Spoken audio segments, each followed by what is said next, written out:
Welcome, everyone, to the Geek Matrix. Happy holidays. It's been a small little while because we took an impromptu holiday vacation last Mhm. week. Our schedules just wouldn't line up at all between the three of us, so we took the week off. I hope that was okay. Um, think it's been a busy year, it, particularly it for really Rob has. and Josh. So I Oh, think you too, buddy. a little week for a break was nice and needed. So I hope you guys got to enjoy some time with your family. Definitely. It was nice and relaxing. It was Mhm. weird coming home Thursday and not doing the show. It's like I don't know what I'm doing with myself. Mhm. I planned for this. Yeah, Josh is not here with us, unfortunately, folks, for the last show of the year. Believe it or not, he's not feeling too great, so he's taking one more week off. Hopefully, he should be back next week to kick off 2024. Hell yeah! I, I Um, I don't understand. It's been I two know. years. To be Where honest did with the you though, time like go? I'm looking at the past year of just entertainment. And like Mhm. movies have been so there's been some pretty good blockbusters, but in terms of like quote unquote geek movies, like your comic book movies, your Mhm. science fiction, it's been kind of tame. It has Yeah. nothing really blockbuster. Like Barbie blew the roof off the box office. Mhm. Oppenheimer was up there too. Oppenheimer was fantastic. Yeah, I arguably enjoyed those both were movies. those were the two biggest movies of the year. Like I would say, Mhm. actually, not even arguably. It's probably just Just a accurate, fact. just factual. Yeah. Because I don't know. I feel like to your point, like there hasn't really been. I don't want to say like unsuccessful. They've all been unsuccessful, but I think the trend has kind of been that like a lot of the movies have been underperforming to the Yeah. point where it feels like they just kind of come and go. Like Yeah. I was like, I got to be honest. Like I literally forgot Blue Beetle came out this year. It just and not like it was a bet because I still hadn't seen it, but it just kind of came and went. And then once it was out and then eventually on streaming, like all the fanfare just kind of went away. So I don't know. It's a weird time. Mhm. It seems like all the hype isn't there anymore. Same with the Marvels. Hmm. Aquaman came out last Friday, Yeah. and no one's talking about it. Like, Where's the chatter? Where's the discourse? yeah, all I see when it comes to Aquaman releasing is posts on Reddit saying DCEU 2012 to 2023, and that's it. Like this Yeah. is the last one. No, that's Um, the cap. yeah. But no, like that's just something like movies have been kind of tame this year. Hmm. Games even worse from what I understand. Like AAA titles have been run through the ragged shit fest or Yeah. I don't know where I'm going with that, but you know what I mean.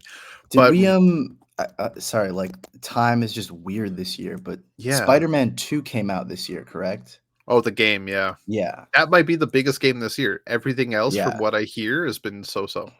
Like I can't even remember anything else. That's the thing. Yeah, it's kind of nuts. Yeah. But So wrestling and comics I'll say has been a pretty good year. I'll say, yeah. I mean, Yeah. it's been well, it's been a little weird for me this year, I think. I don't know. I mean, I probably shouldn't say this on live stream or while we're talking, but like I've definitely had a couple of moments where I've dropped in and out of comics this year. So That's fair. I think that was Burnout more. happens. Yeah, yeah. Yeah. Sometimes like it's just, you're doing it so much, you're reading so much, like sometimes it can be hard to just Yeah. get back into it. And then Feels like sometimes a I'll have chore.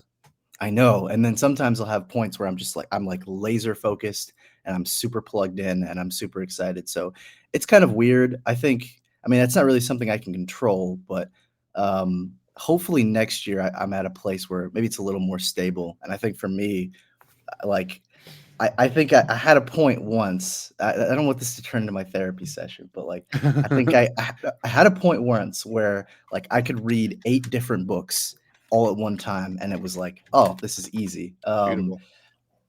Great, love it. I'll knock out like 10 trades in a day, which is Yeah. that's another story. Um, but I don't know. I think. now maybe it's just because there are other things going on with me, and I'm sure you have experienced the same as well, but sometimes it can just be kind of hard to focus on a lot of different things. So I Yeah, think for me, I just want to like pull back a little bit, take a little bit of a take a leaf out of the comics book, take a more back to basics approach, get yeah, back to my roots, and just kind of focus on like some of the stuff I really love, and then just yeah, just stick with that for a little while. that's fair. I've Yeah. had burnout a few times, and there's been periods where there's been a couple of months, like 3 4 Mhm. months in a row, where I just like don't read anything. Yeah. I just don't have any interest, and I'm worried. Like, this is something I love. This is something I that know. that is a part of me. It's something I share with my dad, and like I just don't want to anymore. Is this? Am I done? I don't want to be Yeah. done, but I just don't Well, care. that's the thing. It's like it's such a weird feeling because I don't know how to wrestle with it. In that it's exactly like you said. Like I feel like I'll have no interest, or I'm reading something and I'm like I'm Yeah, not really interested. And it's not even that it's the book's fault. It's just like I'm just not feeling it. there's too And much is then the thing. yeah, and then I'm like, but it can't be that I don't like comics because that just like that's not even possible. Like It doesn't make I've sense. grown Yeah, up reading this stuff. Like I as weird as it may sound, as dramatic as it may sound, like I don't even know who I would be without it. A little bit, not yeah. completely, Honestly, obviously, like I but feel that there's a way part of it too. that's like, if I just never read it ever again, like what would I do? I know I have other things that I'm interested in, but it's hard to imagine that. So Yeah, like that's a hobby, and yeah, that's been our life, and you take away a big chunk of your life. What the fuck is like going on? what do I do? Where do I go?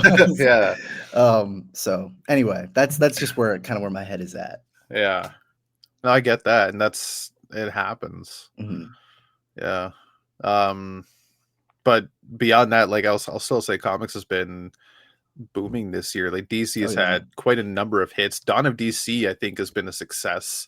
Mhm. Marvel got me right back into Marvel, even though I'm falling behind. Like I read more Marvel this year than I have in ages. Fantastic Yeah. Four, Ghost Rider, Zdarsky's Daredevil finished up. It was all fantastic stuff. Hulk started up this Sky, year. yeah, PKJ's Hulk, Oh, Skybound with Void Rivals and yeah, yeah, Transformers. yeah. Like, oh my god! Yeah, and I will shout out. Like, I know you guys don't read it, but I will shout out Boom Studios with the relaunch of Mighty Morphin Power Rangers. Even though that Mhm. wasn't this year, it really came into its own this year with the new creative team. Hmm. Fantastic stuff. I know there's a long kind of history attached to that because everyone talks about like, oh, the Kyle Higgins stuff from like Yeah, 2012 and Shattered Grid and all that stuff. I haven't really which was dived into pinnacle. it. Yeah, Yeah, but I it seems think like that corner has a lot of love. it does. Like, I don't quote me, but I think because I stopped reading ages ago, but I think Mhm. he was rating it right up until issue 100. Yeah. See, it went to like issue 57 or something like that as Mhm. Mighty Morphin Power Rangers, and then split into two different books. It was Mighty Morphin and Power Rangers, two different Hmm. books. Interesting. Um, and then it had its own stories, and they went on for like X amount of issues each, right? And Mhm. then it was the road to 100, and it all led back to Mighty Morphin Power Rangers 100, continuing the same numbering. Mhm. But that issue was also the takeaway point. Like, this is when the old creative team would leave, and the new creative team with Melissa Flores and a whole bunch of Oh, I other see. people. I can't remember who else is on the team right now, but Melissa Flores' writing has been fucking phenomenal. That's awesome. Um, and just takes the mythos that Kyle Higgins built and runs with it so well. Mhm. Um, and a lot of returning characters. Like, it's really interesting stuff. Like, Yeah. Yeah, I know it she's, did feel like a relaunch in a no, way. that's cool. It makes Yeah. sense because I know she's a part of like the Radiant Verse Brain Trust, which is like Hmm. the Kyle Higgins project right now with the connected superheroes and stuff. Oh, I Kyle Higgins haven't doing read. Radiant Black as well. Yes, yeah, no, Kyle Higgins is doing Oh Radiant Black, shit! and then Wow. that like birthed a whole universe from there. So there's Yeah, that's Rogue interesting. Sun from Ryan Perot. I think also did some. Well, I know he did the Teenage Mutant Ninja Turtles Power Rangers crossover, but I don't know if he did anything else beyond that. And What then what company is publishing Radiant? Image, Oh, okay. but it's like I was gonna say, is there potential for a yeah. crossover one day, but maybe not. Well, maybe. I don't know, actually. Yeah. I don't know I mean, how if the you have to, rights would work on that necessarily, I but figure if it's two different companies like Image and Boom, they don't necessarily. yeah, well, the thing is, like, to be honest, I don't know enough about how you actually manage intercompany crossovers to say, but I Yeah. do know that like a little while back they had, I don't know if you ever saw it, but they did a Black Hammer Justice League crossover, which was Yeah. just a little odd, not because Black Hammer isn't isn't an established property. It's Jeff Lemire and Dean Ormston's creator-owned book, so they were able to, I guess, negotiate a way to tie that together. So I'm sure there's a way you can do it. I don't know personally, but Well, I mean, we had like TMNT is IDW, I think, still, mhm, and they cross over with Power Rangers, and Power Rangers yeah, also crossed over with Justice League. mhm, So I think if it's terms of like if you're talking the rights to Power Rangers, how they work with an intercompany crossover, the rights to that, I think that's not a mhm, problem. I huh, think at that point it would just depend on like if Kyle Higgins and Melissa Flores are two of the brain trust on the Radiant series, and they both mhm, wrote Power Rangers. yeah. I and if it comes down to like the creator owned aspect, I don't think there would be any problems there. I wouldn't think so. Yeah. Plus, I mean, it's like with Black Hammer Justice League, like that crossover made sense because the characters in Black Hammer have some qualities that are similar to the DC characters. So like Radiant Black would make sense with Power Rangers. They're both super inspired by Sentai and all that stuff. So um, yeah, I think there's a possibility that if they wanted to do that, they could. The only thing that I'm sure this doesn't really matter, but the only thing that I would kind of question is like whether or not IDW would want to team up with Image in any respect. Because didn't they kind of steal Power Rangers from them? I would think they'd be a little upset about that. I don't Or are know. they I still don't. I don't publishing remember. Trap? I don't know actually. Or not Power Rangers, sorry, Transformers. Oh, wait, so yeah, Skybound's an imprint of Image. Yes. Oh, okay. So I don't know, like the whole thing with GI Joe and Transformers from IDW. I don't know what went on there. I think their licensing just ran out, Huh. Okay. and for some reason it never got renewed. Hmm. So it's not necessarily that Image stole it. I think Image just picked it up. I see. Yeah. Well, they can still be mad about it. I They can still be mean, mad if they they have more money to spend. Transformers is one of their. I'm gonna say IDW's most popular comics of all time. Oh yeah. Because it gets talked about in circles all over the place. It's Yeah. long running. Which Obviously, is Ninja Turtles probably the hmm, biggest, but Transformers is definitely up there. yeah, which is funny because like if you actually look at the history, I didn't know this, but I had well, there's a whole other story attached to it, but I had a chance to talk to the guy who like co-founded IDW. Um, and they didn't really start because you look at them now and you mostly think of like licensed properties, like they did most of the Hasbro stuff, and then like media tines and that sort of thing. But they originally started just doing like a lot of like independent stuff, like creator owned stuff. Like Lock and Key was an IDW book, at least to start. I don't know if it's still there, but it's kind of interesting how that pivoted over time. Sweet Tooth. What was that? Was DC? That was Vertigo. That was Vertigo. Okay, yeah, Mhm. so DC technically.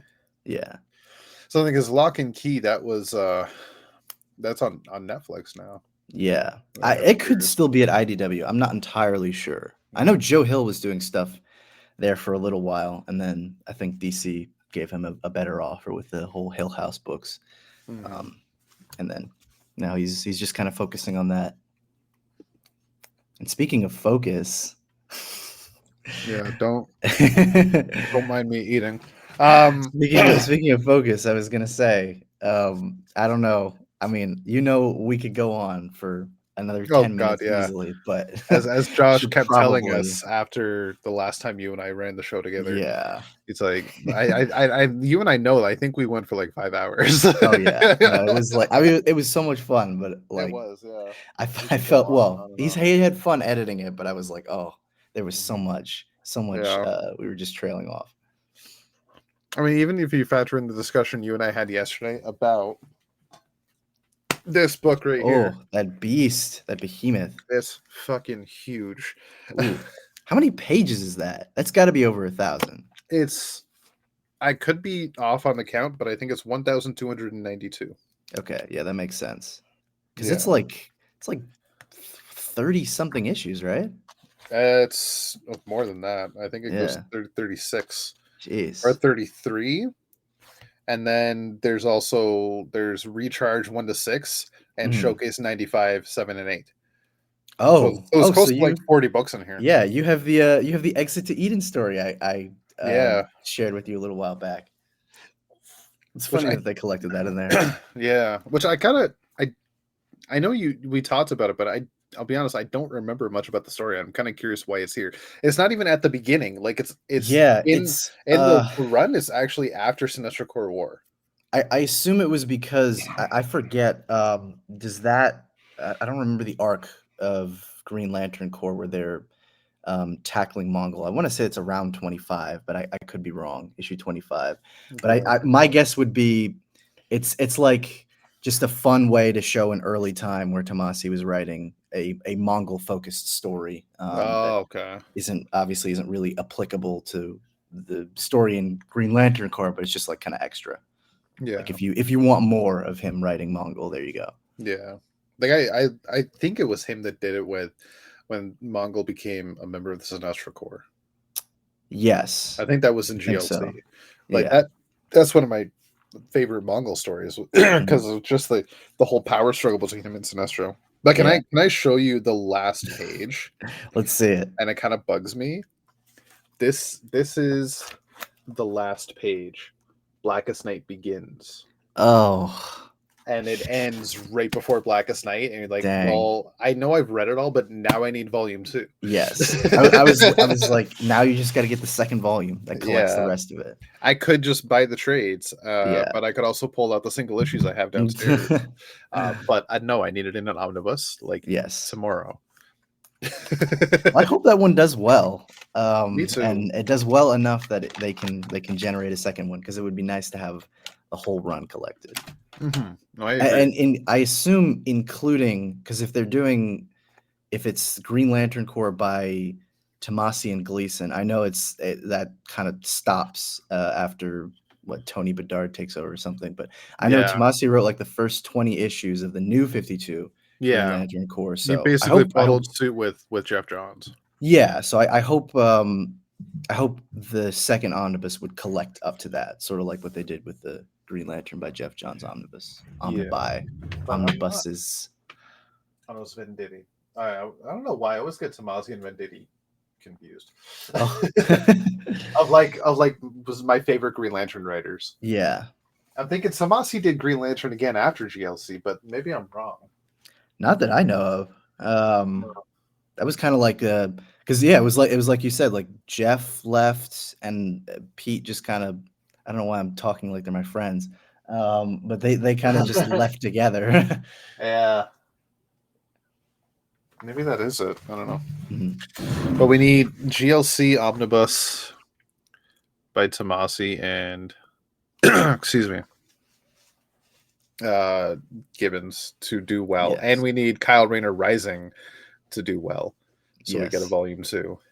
that would be nice. Because I want to read Hero Quest in a collected edition. That would be fantastic. Yes, just like it's a minor thing, but I've rallied against it in the past because I know with some of the modern coloring, some of the effects just kind of ruin the artwork for me. But Hmm. I've noticed with some of the collections when they do because they have to do updated coloring for to account for the new paper Yeah. and all that stuff. So obviously it won't look like weird. But I will say with some of them, they usually do turn out well. And from the pages that you sent from the compendium, those do look pretty. Because I was comparing them with the floppies that I have of like 51 to 55 or something like that. Right.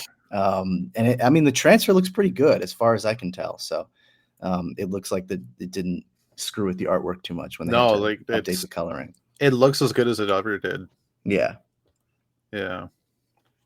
Yeah, I can't complain. They really didn't do a bad job with it. Mhm.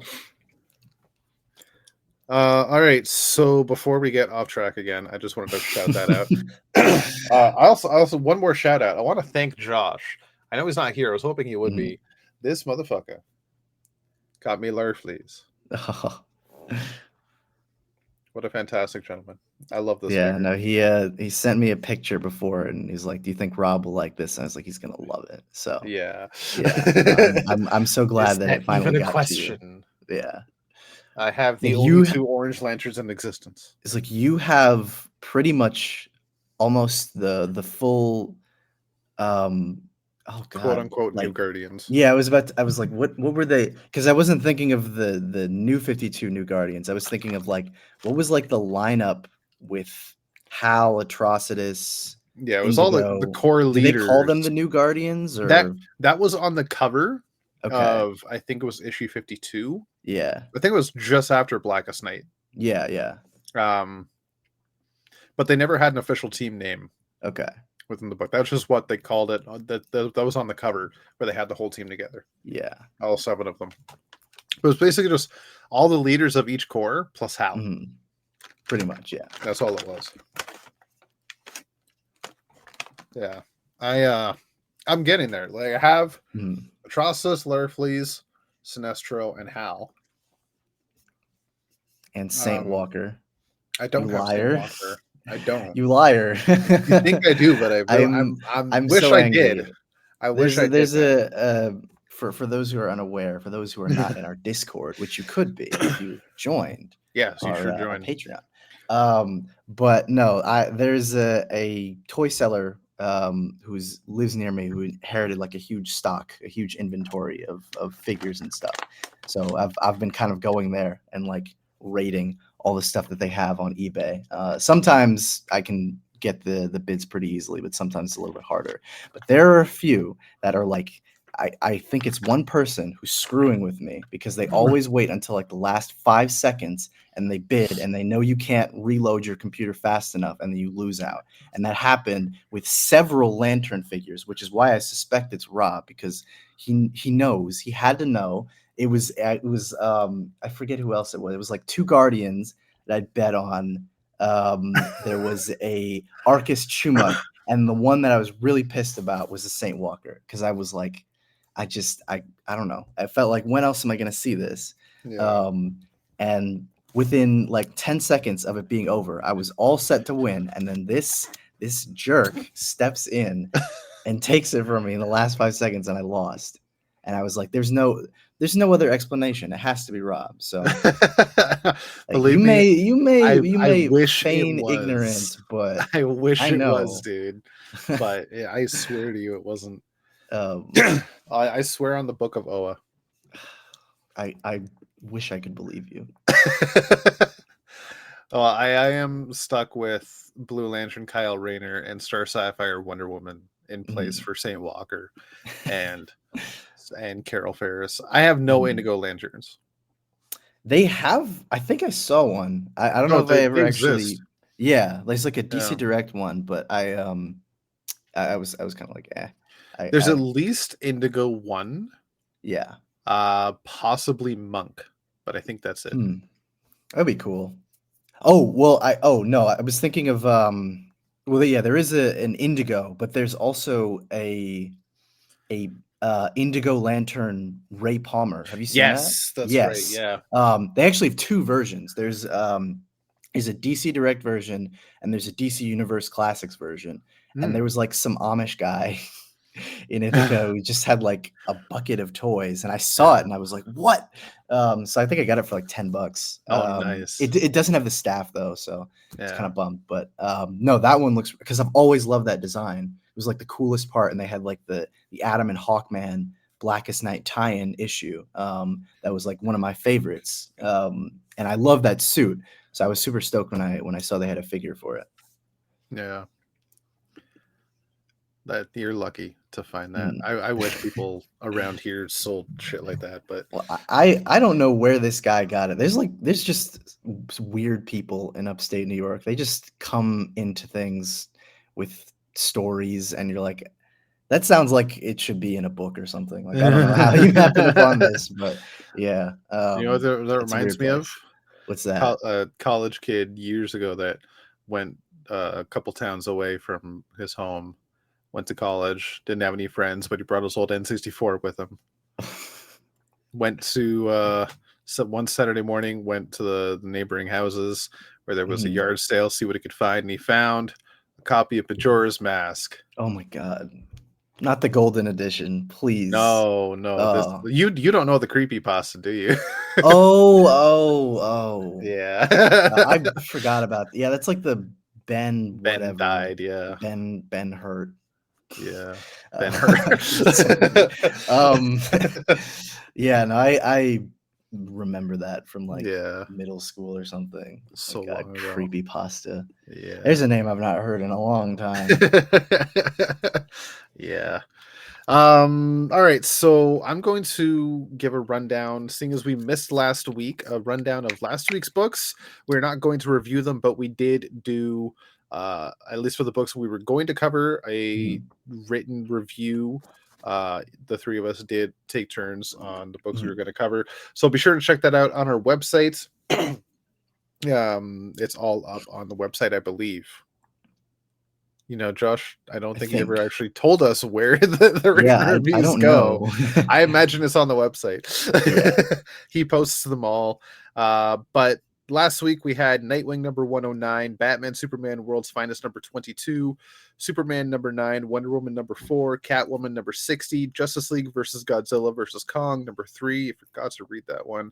Green Lantern War Journal number 4, Jay Garrick the Flash number 3, Hawk Girl number 6, Batman Santa Claus Silent Night number 3, Batman Off World number 2, Harley Quinn Black, White, and Redder number 6, Titans Beast World Tour Central City number 1, and the Joker Harley Quinn Uncovered.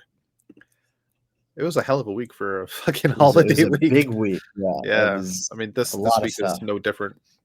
Um, Um, what was your favorite book? Like your number one book? We won't do a top ooh, three. We'll do a top one. yeah. No, easily for me, Batman Off-World. That book Oh is so right up my alley. Like you have yeah. no idea. I It forget. sounds I like it's up think my alley too, but I've yet to start it. yes. Oh man.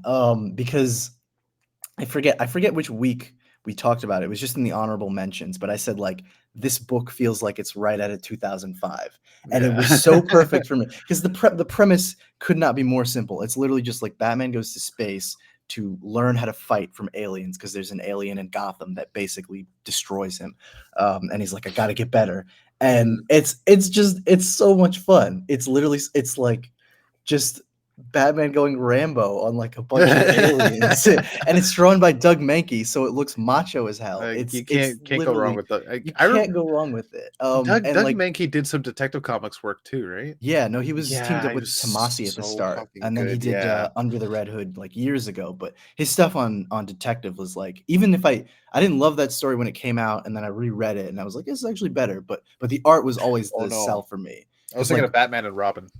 oh, well, yeah, that too. Yeah, he did that too. Yeah. But yeah, there's a splash page from I think it's 994 is the first issue. That's like it's so iconic. It's just him swinging through the city. Yeah.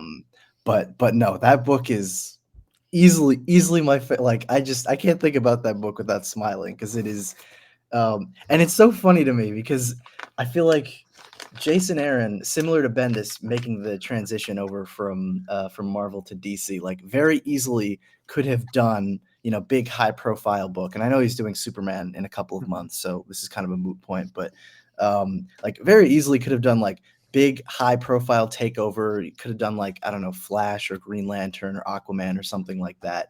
But like his first book is just like this almost ridiculous tale of basically yeah just going into space and fighting a bunch of aliens, and it's so Yeah. perfect. It's like everything that you like about Jason Aaron magnified in this book, so that was my favorite far and away.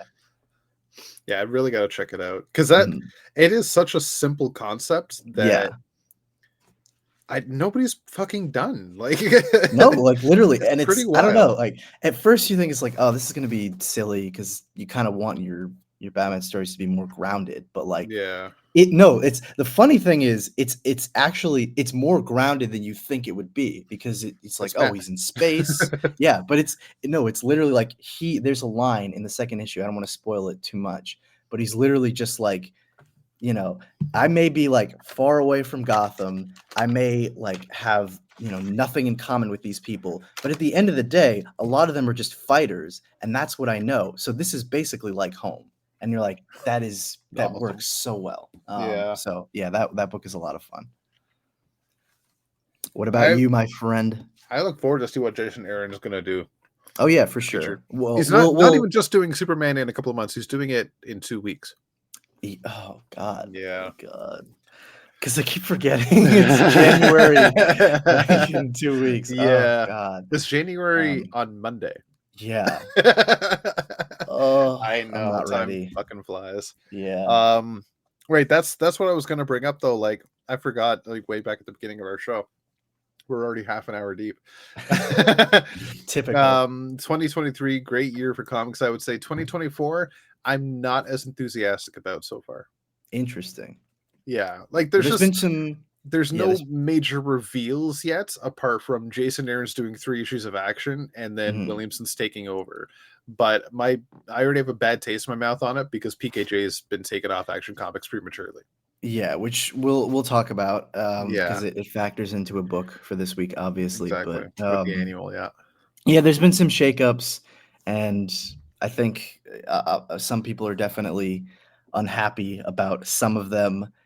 I think you and I were both kind of the mind of like, obviously, it's disappointing to yeah, lose such a great run, especially when it felt like it had yet to hit its peak. Like yeah, it had reached heights, but it hadn't really peaked. Like exactly, as you always say, like where's the World War Hulk? Like we were waiting for exactly. that moment. But I think you and I were both kind of like cautiously optimistic because for the most part, it seems like you tend to enjoy the stuff that Jason Aaron puts out, and Oh I feel yeah, the same. Although there are a couple of duds, but yeah. focus on the positive. Like my problem is that it's only 3 issues. If he was Yeah. taking it over for a long run, I'd be all for it. But the fact that he's only doing it for one story about Bizarro, Mhm. and then we're handing it like I'm not, excuse me, against Joshua Williamson writing it, but the fact of the matter is he's going to completely run Superman at that point, Yeah. Well, and it's for a all just little to do while. his whole Dawn of DC story with Yeah. Brainiac, which Mhm. is interesting. I'm desperate to find out what's going to come after this, though. Mhm. Like who's going to take over after Williamson? Is this good? I have a feeling it's going to be like that short stint on Batman Yeah, I was between. just about to say, like I don't this remember feels who he more was like playing. it's exactly like you said. It's a mechanism to tell the larger story for Dawn of DC, but also I think he just wants to do this Superman Brainiac event, and then Yeah, beyond that, which is why I think like this 3 issue arc from Jason Aaron might just be a feint, and it's like this is an introduction. Then we're gonna do the crossover. Then we might come back for a proper run and from Jason Jason Aaron. Aaron. Yeah, I've also heard rumblings that Mark Wade might be taking over, which I think could be really cool. Yeah, that'd be But I don't interesting. know. I don't know. I have some thoughts about that. Not so much that I think he's incapable of it, because who could possibly be better for Superman than Mark Wade, the biggest Yeah, Superman fan on the planet? I think my problem is the timing. I just don't know if it's the right time. But yeah. that's just me. Like Josh and I have had numerous conversations about it. Like, of all Mhm. the writers we know he has issues with, the fact that he's not enjoying Mark Wade books right now is just it's insane. He thinks it's insane, Yeah, but like, I don't because know he why, he but does enjoy Mark Wade books, and he's hurt because he doesn't enjoy this. yeah. But I will agree to a certain extent. As much as I'm enjoying Kurt Mark Wade, like you go back and read older Mark Wade, like I was reading Brave and the Bold, I was reading The Flash, I was reading all sorts of stuff. Mhm. Um, his style now is so different.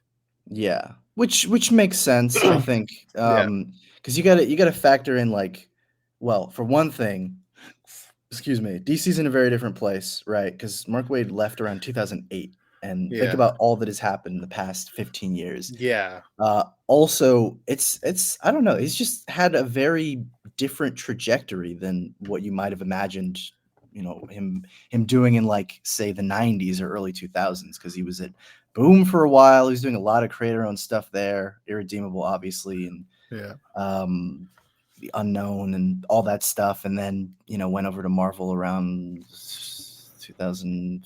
2000 something, sometime in the 2010s. I don't remember.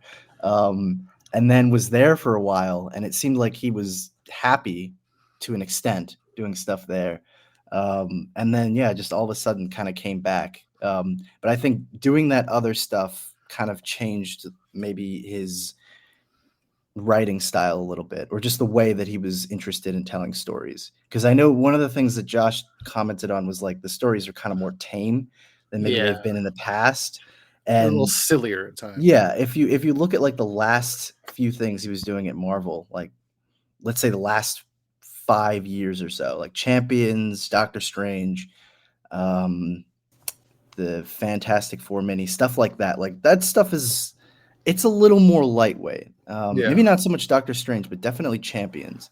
And yeah, you can kind of see like with the exception of Black Widow, all of that stuff feels a lot more like I don't want to go quite as aggressive or dark as I might have done, say, with yeah, Kingdom Come or Flash, even to an extent. yeah. It's literally like it's that meme of that the bus, the bus on the mountainside, and like one side is like having a So look, and the other side is yeah, just like yeah. it's depressing. Yeah.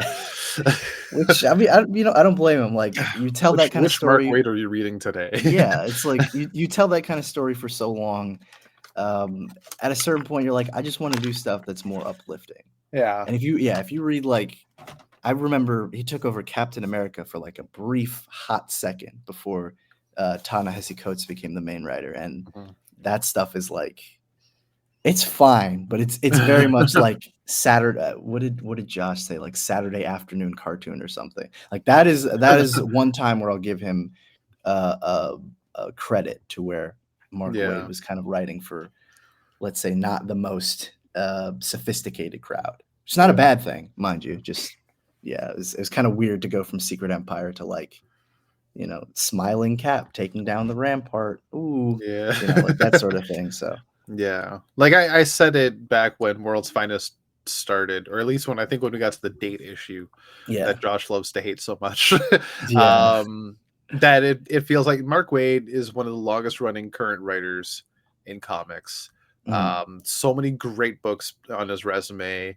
And I feel like if he feels like his career is not necessarily winding down, but like he's done so much now, he just wants to like Just just have have fun. fun. Yeah, Yeah, which like is it still exactly feels what like that that. book Yeah, is. Yeah, yeah. because And at this point, I don't fault him for that. I really that's don't. the thing. It's like you hit the nail on the head. Like, what does Mark Waid have to prove at this point? He's done Exactly. like He doesn't have to everything. prove anything. Yeah. So at this point, I think it's like if I'm gonna come back to DC, I really don't need. I don't need to do. I don't need to do a Kingdom Come. I don't need to do an epic run on Flash. I don't need to do Birthright or anything like that. Like I don't want to say like I've hit my high so I can phone it in, but it's like No. I don't need to aim for that anymore. I don't Yeah, need to I don't need to work so hard. exactly. Like I can Yeah. just tell my fun story about like, oh, they Yeah. take down what was it? The um oh my god, the Amazo 3.0 or whatever it Yeah. was. Robin and Supergirl go on a date. Hijinks ensues. Let's see what Exactly. happens. Like that stuff is fun. And it's Yeah. weird because you mentioned Brave and the Bold, and like I feel like that was almost like a proto version of what we're getting now, where it's like I'm Yeah. testing the waters to see if people might want fun stories like this, but Mhm. it's not like I'm committing to that wholehearted. So you get like, yeah, your fun little Brave and the Bold type stuff, Mhm. or like JLA Year One or something, where Yeah. it's like small little miniseries, low stakes, mostly just for your own entertainment, not so much Yeah. about telling a deep story or anything. With Brave and the Bold though, the Flash and Green Lantern Brave and the Bold, you mean, right? Mhm. Yeah, Like reading the deluxe edition that I have, like in his intro, it really he shows off that the whole thing was just a passion project for him. Like he yeah, had a deep affinity for these characters and their team ups. So he and the I don't remember the Tom was probably it Tom Tom Pair? Payer. Yeah. Yeah, They like read all the back issues and did all the research in the timeline. They had the timeline in the book of like, okay, Mhm. this happened, this Tino, this Oh, Tino, yeah, this no, they knew happened to their stuff. Hal, this happened to Barry, and this issue takes place here, and they're like, Yeah, yeah, like they put a lot of work into that, but it was definitely for them, it was fun work. yeah, You could and you tell. can definitely see it, like, Yeah, there's wild, I don't wanna say callbacks, but definitely, like, wild little moments that they pick out yeah, from their history, from their respective histories, that's like you could only be a super fan to wanna reference that stuff, like the little octopus creature that Hal has, Itty or whatever yeah. it was, like or it's like the fact that like, oh my god, this is probably my favorite, joke, throughout the series, which is like every issue, Hal has a different job, Yeah. and it's like you could only like be a Green Lantern super fan to just know that like within every 50 issues, at least after the Hard Traveling Heroes era, like he's changing his job. So one Yeah. day he's a trucker, one day he's a salesman, like Not any a door-to-door toy yeah, salesman, tour-to-door toys salesman. which a job that makes Alan Scott question his choices Yes. Well, because and Alan judge him Scott, very like, hard. respected radio owner, owns broadcasting company, like, all that stuff, and then Hal is, Yeah. like, a different job every week. He's, like, basically a bum. Yeah. So, yeah, you can see where he maybe doesn't respect him as much at first. That issue, I think it was what, issue 4 when they Issue teamed up 4. with the Golden Age Oh, counterparts. It was fun. I action. loved it, but it really made me like hate Alan Scott a little bit. Like Well, that's the thing. It's like, he's being okay, a I little think snooty here. I think in recent times, at least as recently as like the late or mid to late 80s, I think probably as recent as like All-Star Squadron, there Yeah. was kind of like this tendency to show Alan as like a little more haughty. I think they were Yeah. doing that to distinguish him from Jay, because Jay's very casual. He gets Oh along god, with yeah. everyone, whereas Alan is like a little more reserved. Yeah. And I'm not as familiar with the Bronze Age team ups between Jay or not Jay, sorry, Alan and Hal as I am with Jay and Barry. Yeah. So I don't know how it was in the 70s or 80s, say. But at least as recently as later times, I know they were trying to like amp up. Jay's a little more snooty, a little bit more Yeah. pretentious, you might say, I or a I little more edgy, I guess. haven't read all of the Bronze Age team, so I'm pretty sure I've read one, and I don't remember Alan being Mhm. so snooty. Yeah, But you definitely get that vibe even in the 90s, yeah, yeah, definitely. like during the whole Sentinel era and whatnot. Mhm. Even a little bit now, but not as much. He's a lot more laid back now. Oh yeah, Yeah. yeah. He's been through a lot. Yeah. I think at this um, point they're just happy to be like back. exactly. So on that note, funny enough, 40 that minutes in. that's that whole like Mark Waid's Brave and the Bold actually has a reference in their first book this week. Do you want to I I'm don't know if you sorry, caught it. yeah, I'm sorry. I know you we're trying to get through this, but I know you didn't mention your favorite book of last week. Did you want to do Oh that or shoot, my bad. I yes. forgot all about that. Yeah, no, my favorite book. Thank you for reminding me. Um, at least I read at least the books that we were covering, and I don't Mhm. remember how much more I read. But Green Lantern War Journal number 4. Not I even the fact that figured. it's a Green Lantern book, but like this issue I've been waiting for since this Alyssa came out, and it Mhm. delivered. With John just forging not necessarily forging the new ring, but like discovering the power of the ring again, and just the new suit looks so Yeah. good, I and was a the work with steel, like, oh hmm. my god. The only thing is I was a little confused in just that was he using the was it the Genesis power, whatever, to restart the ring or connect the ring to the Radiant Dead? Or was the ring already connected to the Radiant Dead? I um just I was kind of unclear. so the ring was, I don't remember that the lantern's name, but it was the one that he fought in issue 1. It's like Varen or something. Yeah. um and what Shepard was saying is when a lantern becomes affected with the Radiant Dead, Mhm. their ring doesn't necessarily like, it just loses connection to where, like, it's still active and it's Mhm. technically still connected to the host because the host isn't officially dead, but it also loses connection to like the rest of the network, like the central battery. Okay. So it's essentially just like dead in the water right now. Oh, okay, yeah. And then John Henry was using the Genesis power to restart it, Mhm. jumpstart it, basically jumpstart Yeah, the power. Yeah, gotcha, okay. yeah. But then it didn't. I love John's line to the rings. Like, I don't remember exactly what it was, but Mhm. he was going like, "You just need someone to like give you their will or something like that." Like, Yeah, or something to yeah, jumpstart. I you're vaguely not remember really something like dead. You that. just need someone's will to give you the boost. Like, Yeah. oh yes. Yes. Also, am I crazy, or did that book just, like, silently become an ongoing? Because I distinctly remember that being a six-issue series, and then I It saw a was solicit for to 7, and I start. was like, "What Yeah. happened?" Well, I don't know that it was ever officially confirmed to be a 6 shooter. Uh, Philip Kennedy Johnson always said Mhm. he had a plan for 6 issues, Okay, and he wasn't sure if it was going to continue after that. That's what he always said, but I don't know if it was ever okay. officially solicited as a mini. It's just that's all we knew was happening. PKJ just had 6 issues planned, and that was it. Mhm. But now we know he's working with Jeremy Adams Yeah. on Green Lantern in the future, so he's planning for more now. Oh, yeah. No, Yeah, that's so awesome. yeah. I hope, well, I don't wanna jinx it. Knock on wood, this run gets a decent little, number of issues under its I belt. hope. Yeah, I really wouldn't mind if we had a Green Lantern book that jumped around a bit, like to different Mhm. lanterns, Yeah, yeah. like the 1990 series. Like I know, fuck his name, but Gerard Jones when he did like you had Hal and Guy and Yeah. John all on that book, but each month Yes. like it could be a different lantern. Like you had John for an issue, then you had Guy for 2 issues, then Mhm. Hal, and then all three of them. Like I have something like that. I don't think Yeah. there's any reason we can't do that.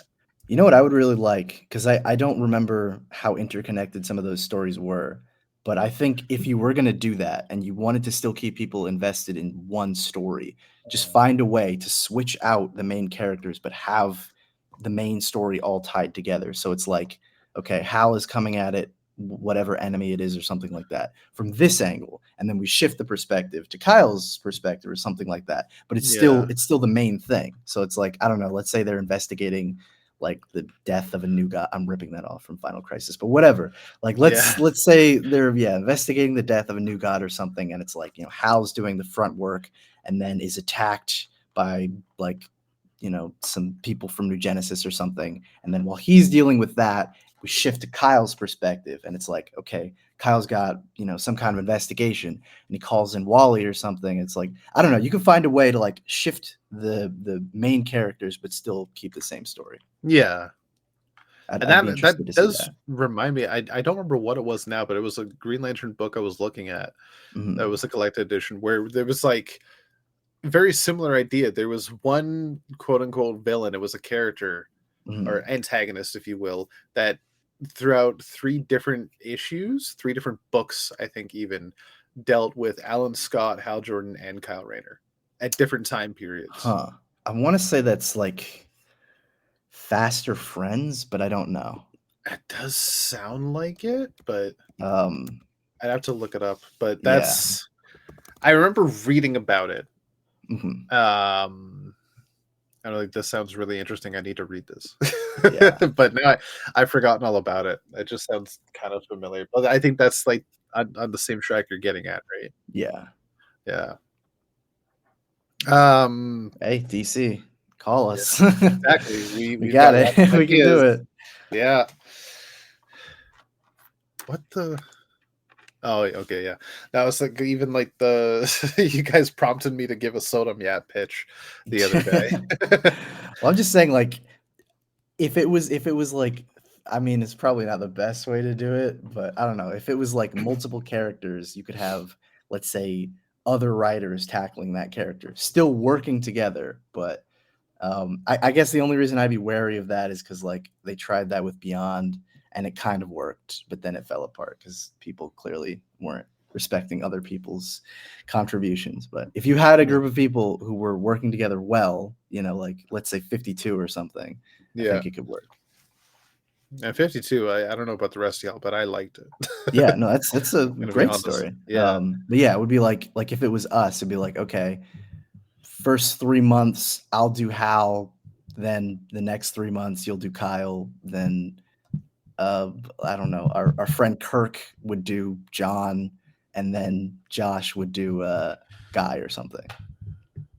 Can can I take Guy? No, I mean, if you really want to, I don't know. I was gonna give you Kyle because I was like, he's reading the compendium right now. I am, yeah. Got all the information fresh, but no, you can take Guy. Nah, He's probably got a better voice for Guy. I don't know, maybe.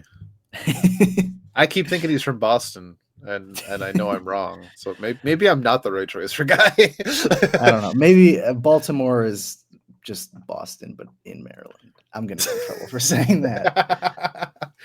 Oh boy, that's like I can only assume that's like someone saying Toronto is like Montreal, but get English. pissed.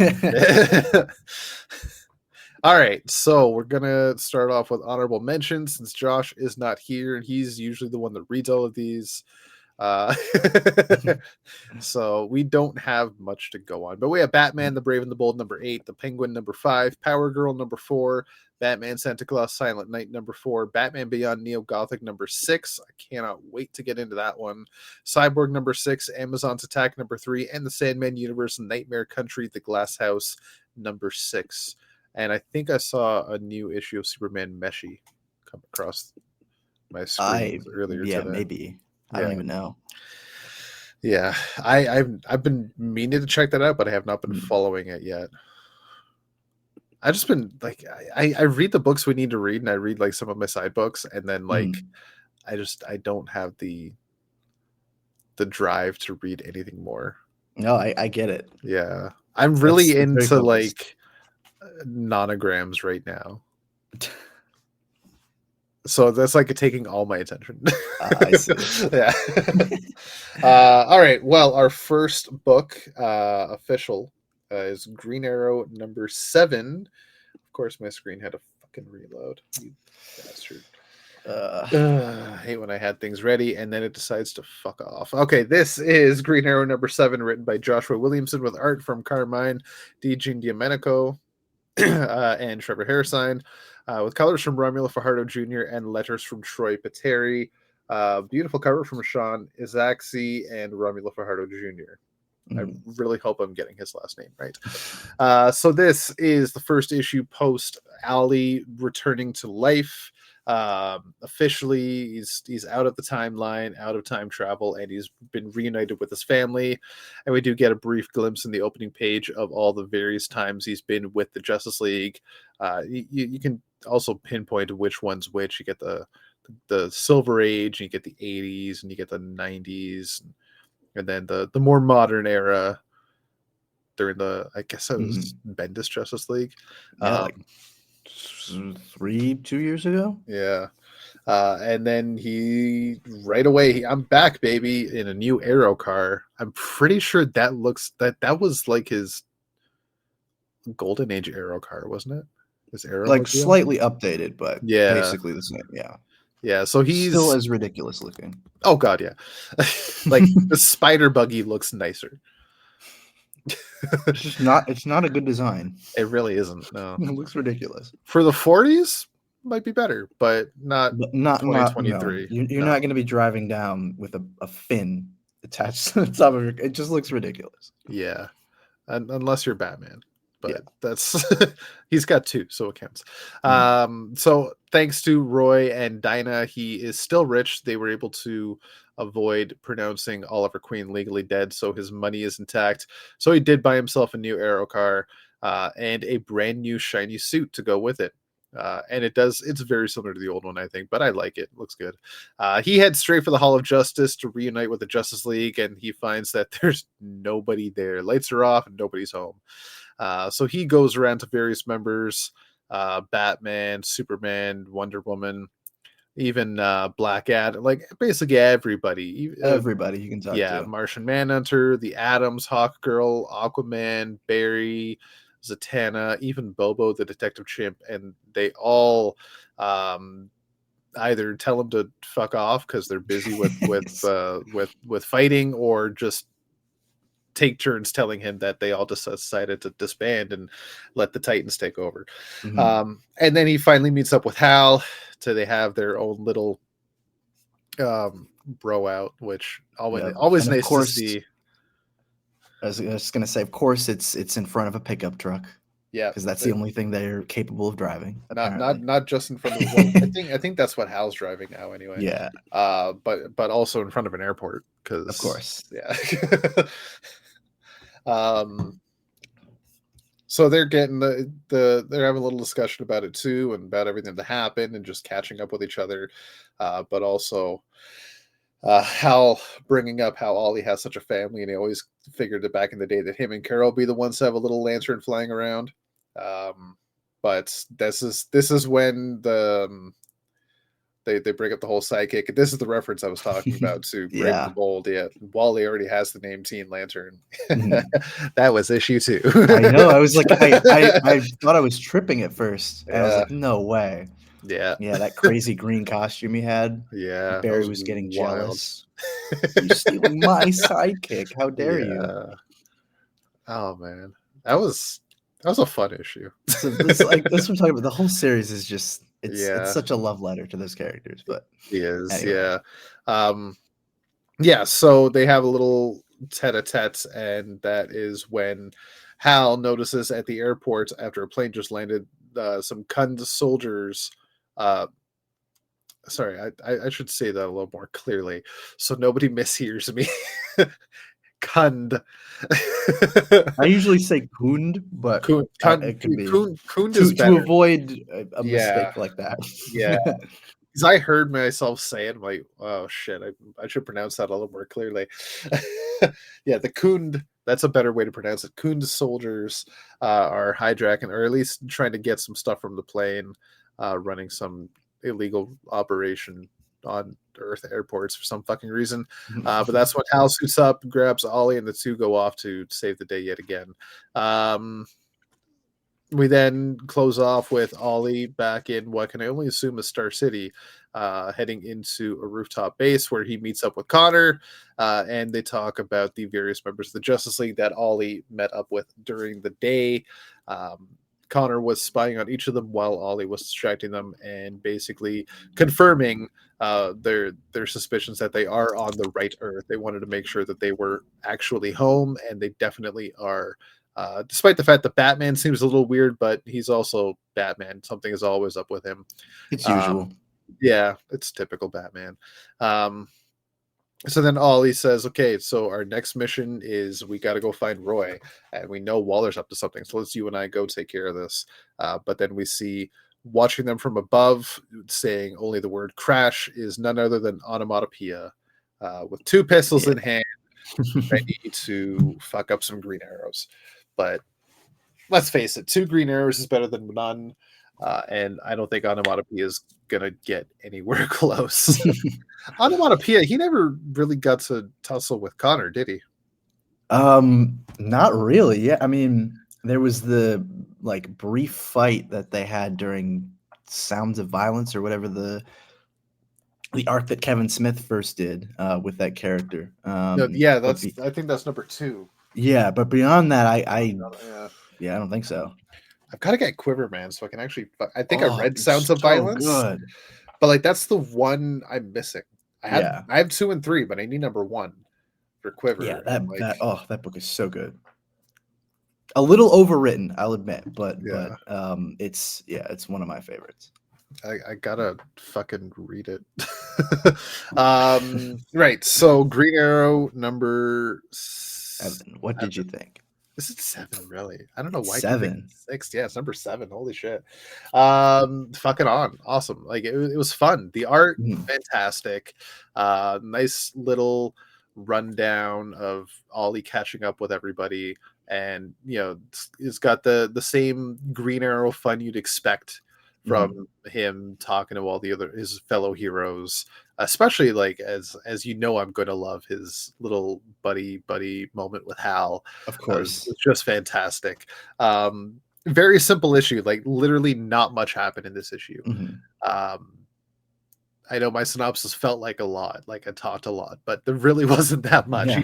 He goes to each character, they have a Just kinda discussion, and then checks he moves in. on to the next one. Yeah. Mhm. Um, and that was it. And then you finish off with onomatopoeia, teasing the next issue. Very simple. I There's not much to really say about it. It was Mhm. fun and it feels very Green Arrow. It feels Yeah. very Oliver Queen is probably the best way I can describe it. The art really good throughout. Really enjoyed it, especially the fight scene that Ollie and Bruce had fighting whoever the fuck they were fighting. It was just fun. Mhm. Um, yeah, 8.75. Fuck it, 9 out of 10. Awesome.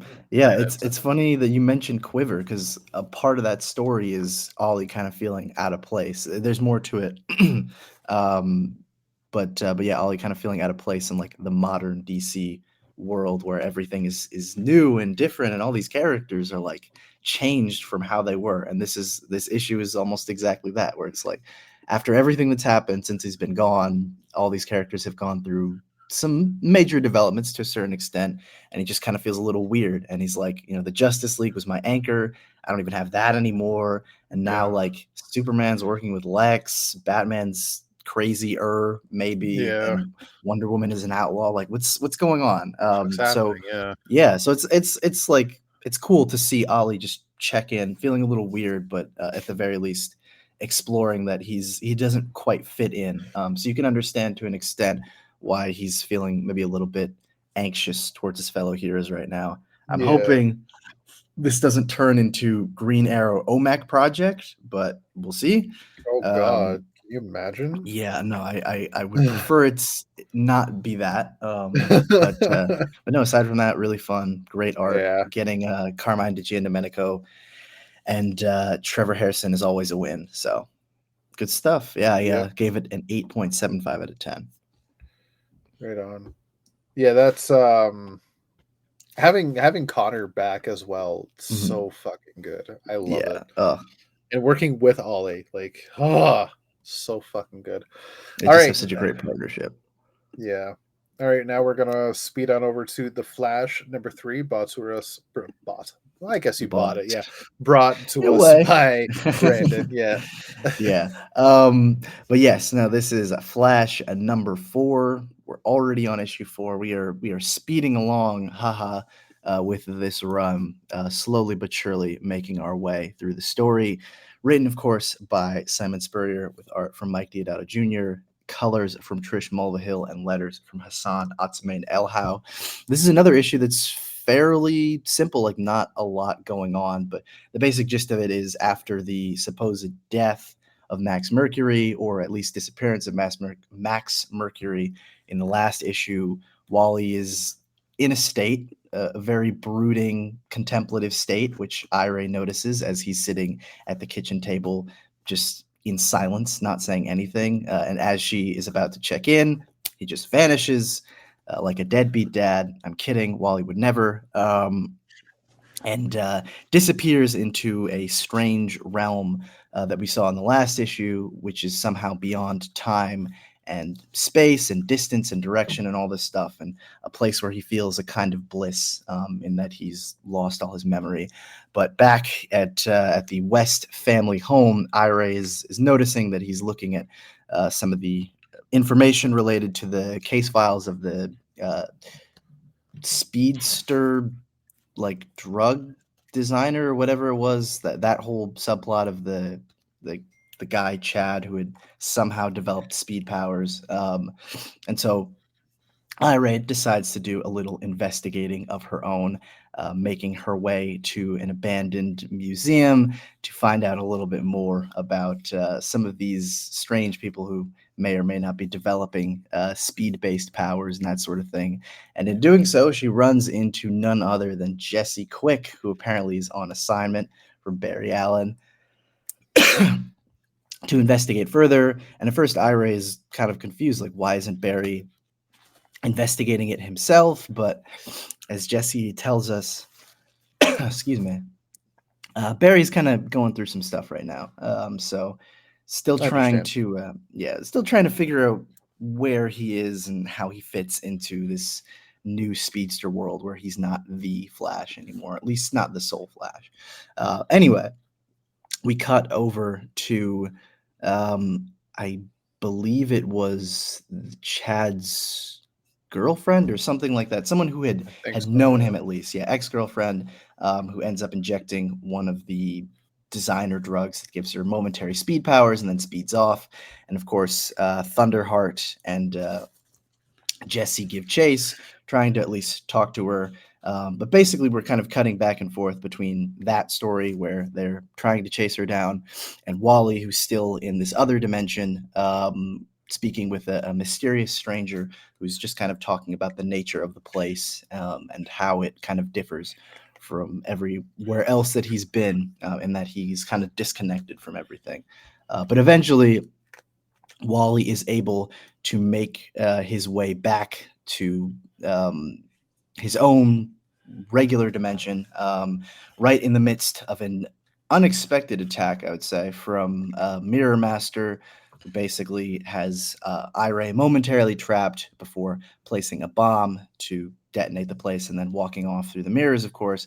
But thankfully, Wally is able to arrive there just in time to make sure that she's safe, and of course make sure that Mirror Master does not kill her. But of course, Mirror Master has disappeared, and whatever plans he has next are yet to come. So we'll see. But yeah, Wally basically is checking in with Iray and Jesse. Iray, of course, has a little bit of a secret about Mirror Master in that there is a piece of evidence that she's keeping from Wally just for now. As I imagine she's going to have her own investigations. But Iray kind of notices that Wally is a little distant, kind of weird. And that's when we see that even though Wally may be back in his own present dimension, his mind is still wandering to different places, especially having that weird experience in the other plane of existence, basically. Yeah. Yeah, and that's pretty much the gist of this issue. It is, I think, I don't know. It's weird because I did really dig the last issue. I know you were kind of mixed on it, and I dug this issue too, but I don't know. It felt something felt a little weird in that Yeah. maybe I was just expecting more related to the whole Max Mercury being gone plot or something like that, or maybe just more of like Wally reflecting on the what was it, the Folded Man or whatever his name was, and all that stuff. But it didn't really kind of follow up on any of that. It was just like, oh, Wally goes to this different dimension, and Iray and Jesse go after a speedster, basically. And it was fun, and there were some fun moments in here, but it felt a little disjointed with the story that they were going with for the most part. So I gave this an 8 out of 10. Um, I would say the weakest part of this issue, in addition to the story, is definitely some of Diodato's artwork. As I've said, where he excels is in drawing weird stuff and not close up panels. Those look great. But every time I see Wally's face in a medium sized panel, I'm terrified. And there was Yeah. one, I'll find it, but um, I gotta I'm look. looking at it right now. He literally says the line like, "What lies deeper than time or space?" And Wally looks like he's just dropped a hit of acid, and he's faded. And it's I guess it makes sense for where he is, but it's the most horrifying panel I've seen. So Oh God, yeah. yeah, it's I just honestly I didn't even pay attention to Wally because I was so mhm, busy looking at everything around him. yeah. Um, some of the other stuff is great, like I said, but just every time there's a close up on his face, it's horrifying. It's And horrifying stuff. I can't help but every time I see it, like he's only got top teeth. And it just reminds me of those two characters from South Park, like the Oh Hardy my god, Boys. yeah. And that's Oh, all I can picture. Like, oh yeah. yeah. It's so freaking awkward. He's got oh my god, what is it? The the butthead teeth from Beavis and Butthead. Yes, that's what They're it like is. yeah, they're Yeah. sticking out like that. Yeah. Anyway, so yeah, that in addition to some parts of the story was kind of what lowered the score for me. But it's a fine issue. Like I said, there's fun moments. I love the interaction between Jesse and Ira, but it felt like such a weird direction after the previous issue. So anyway, Yeah. what about you, sir? Uh, I will say in terms of the art, yeah, Wally still just detracts from it now that I'm actually focusing on Wally. But Jesse and Irie are, I think, drawn quite well. I think the rest of the issue wasn't bad. But Diodato's Wally is horrific at Horrifying. times. Yeah. Um, the story though, it almost feels like it's all over the place. Yeah.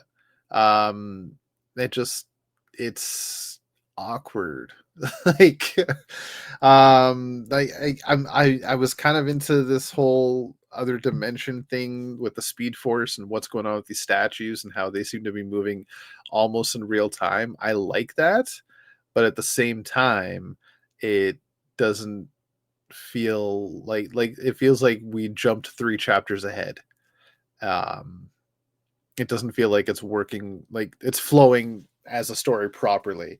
So it's really weird. Um,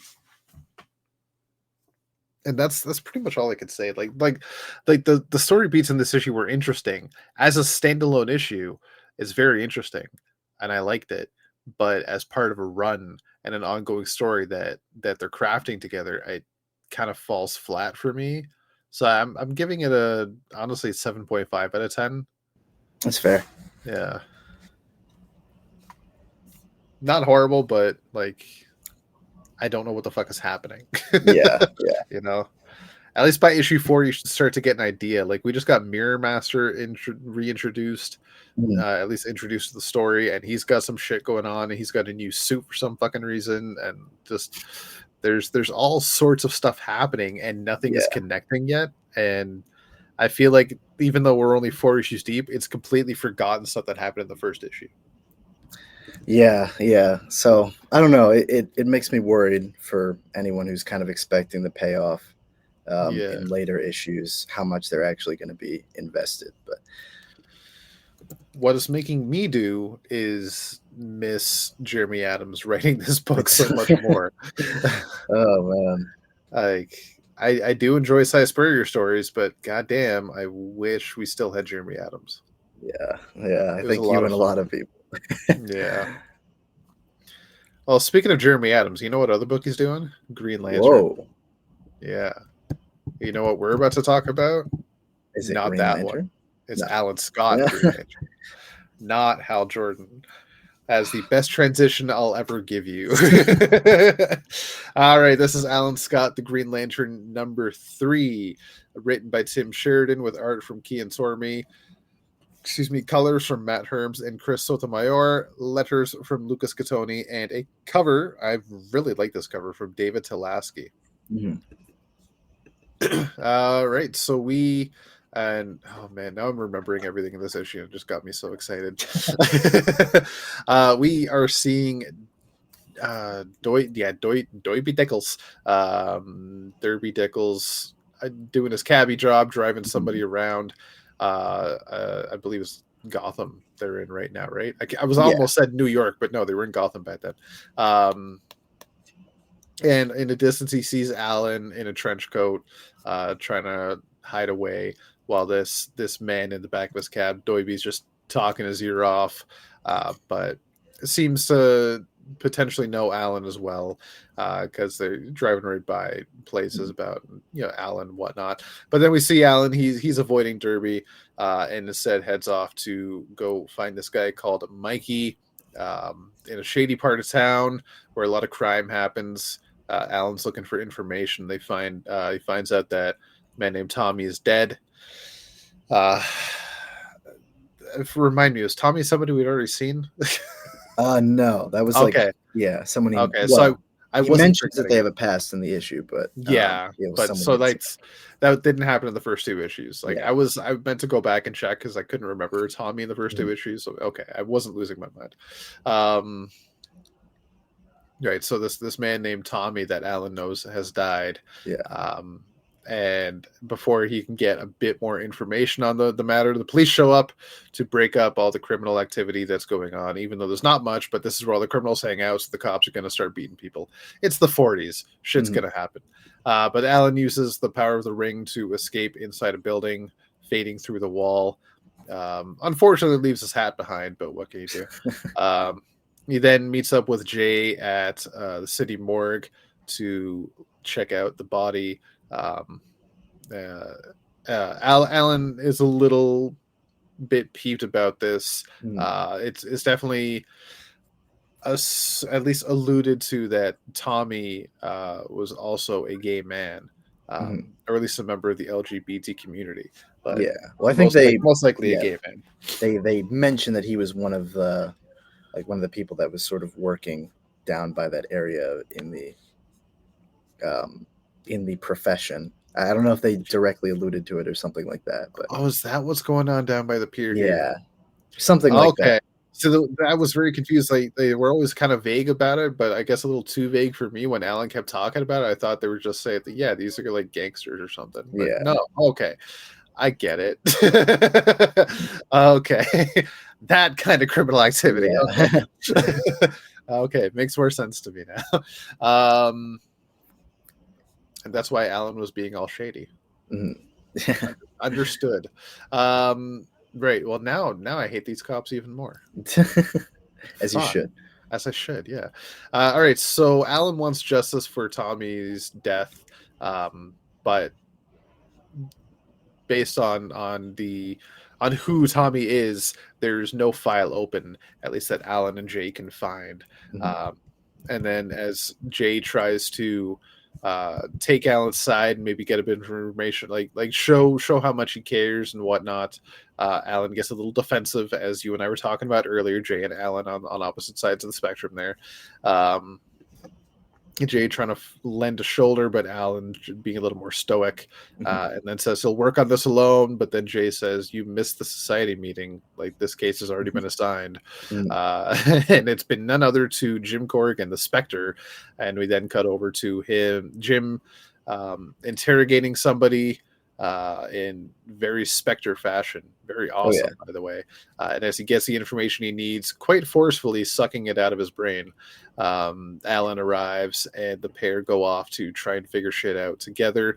They head Mhm. to a different precinct, thanks to the information that the Spectre was able to pull out of the man's head, and find a file on Tommy, but the file is empty.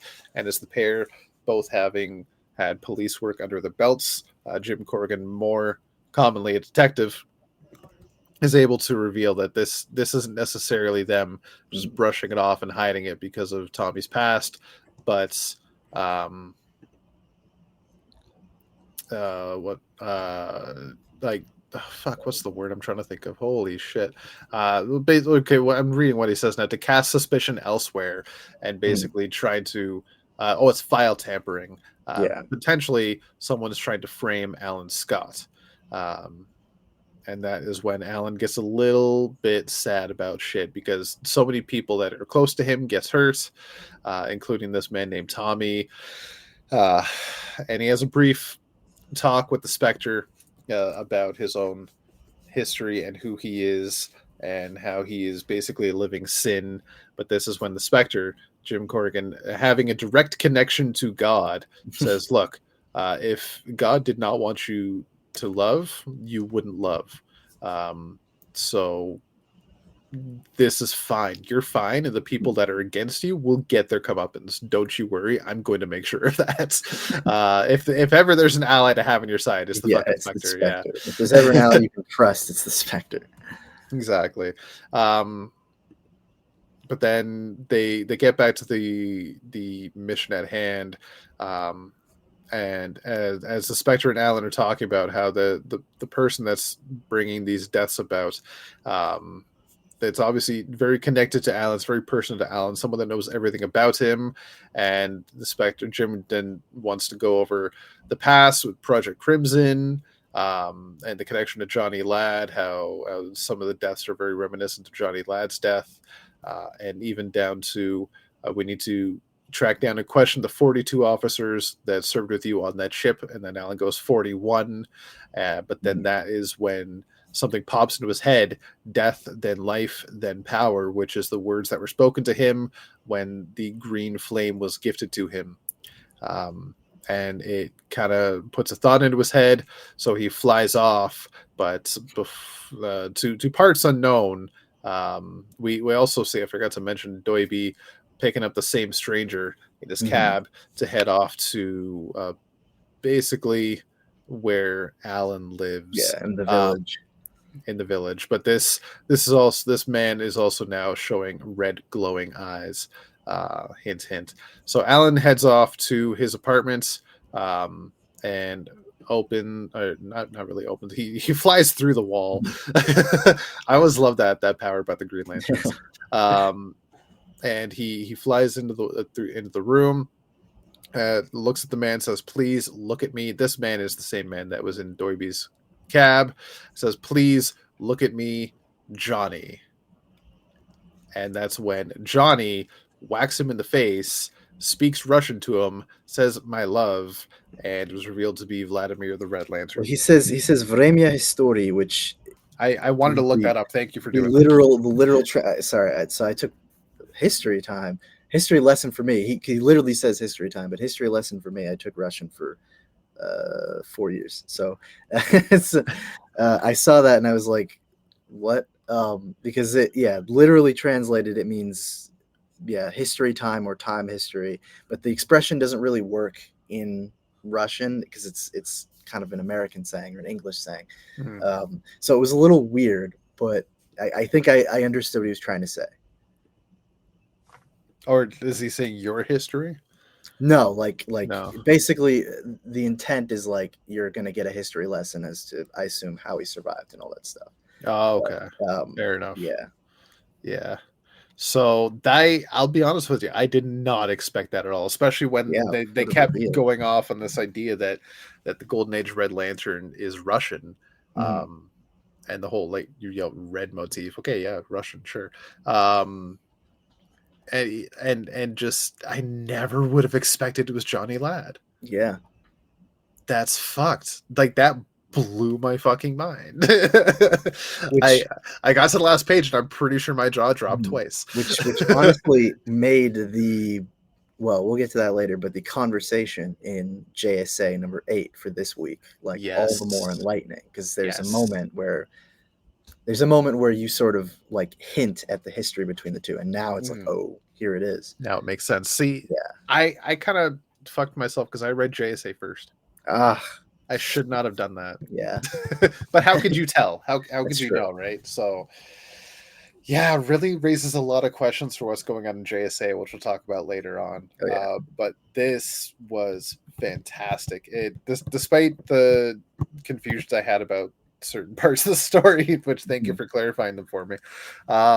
Still, like, such a great ending, beautifully drawn. I'm so invested in this story. It's really interesting. I'm still just like dumbfounded by this reveal. Yeah. And I feel like some people are going to think it's really dumb. Like, he's supposed to be Russian. His name is Vladimir. How's he going to be Johnny Ladd? Like, Winter Soldier. Yeah, no, I was thinking the same thing. That's all I have to say to that. Like, if he was caught up in the Crimson Flame and had information about it, you best believe the Russians were going to take him and make him a part of the Soviet Union and find out all they can. So, yeah. Exactly. So, yeah, we'll find out potentially next issue, hopefully next issue, what's really going on with Johnny Ladd. Yes. But just makes me want to know even more about what's going on in JSA. Story. I really want to see how they were able to turn him into this, basically the Russian Green Lantern. Yeah. It's such an interesting concept. I know there's a lot of people as well when it was first, and I was like, they're really doing a Red Lantern. Like, we already had Golden Age Red Lantern. What the fuck? No, this is good. This is good stuff. But yeah, beautiful to look at. Wonderful story. Really captures Alan Scott in a new light. No pun intended. Fucking pun intended.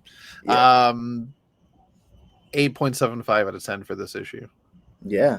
No, 8.25 for me. I echo most of what you said. Like, it's just really strong, and I love like the reveal is great and all that stuff, but I love the build up that they had to it of like he's heading home and he kind of knows, oh no, this is like, is this, could this be Johnny? And then we finally get that reveal, and it's just It great. is. Yeah. Even that moment, that conversation he had with Jim Corrigan about being gay Oh yeah, and if it's considered a sin, and then the Spectre just like reassuring him that no, you're fine. It's mhm. everyone else that sucks. Everyone else is diseased. Yeah, no, You are it's perfect. just Yeah. awesome stuff. Yeah. Um, It's so the nice to see. last thing I will say about this issue is that there is an homage cover from Jerry Ordway to, I want to say it's the cover of Green Lantern #1 from 1941, and it's so good. I don't know if you had a chance to look at it, but Oh, it looks but really this cool. this cover, like the one, like this one. I don't know if you can see it. Uh, Like the main cover. no, there's a variant cover from Jerry Okay, there's a Ordway. variant Yeah, cover. Okay, no, I haven't seen it, yeah, no, it's really cool. but I remember what Green Lantern #1 looks like, so I really got to check that out. Mhm. Okay, interesting. Well, right on. Sorry, my list keeps jumping down. I have the list open on Discord, but every time I go back to Discord, it jumps away. All Yeah, right. Well, speaking of detectives, let's do a little bit of detective work. yeah, Let's do a little Detective bit more Comics detective work. number 1080, All which right. surprisingly does not have a lot of detective work in it, Not but really. The mystery is we'll kind of take it as over at we this go. point. Yeah. I guess the only mystery left is just where our beloved Batman might end up after this whole Mhm. debacle. But no, this is, as Rob said, Detective number 1080, written, of course, by Ram V, with art from Jason Sean Alexander and Mike Perkins. Colors from Dave Stewart and letters from Ariana Marr. We pick up right off of crazy high intensity car chase as Selena and Jim Gordon are trying to dodge the Orgum cars that are following them. But unfortunately, they're not able to do it very well because the Orgums are able to fire a literal rocket launcher in like broad daylight at this van that knocks it over, and thankfully doesn't kill them, but certainly knocks their wheels off the road. Um, they're able to pop up and they see Nyang and the rest of the Orgums just walking towards them, demanding that they give back the corpse with quotation marks of Batman.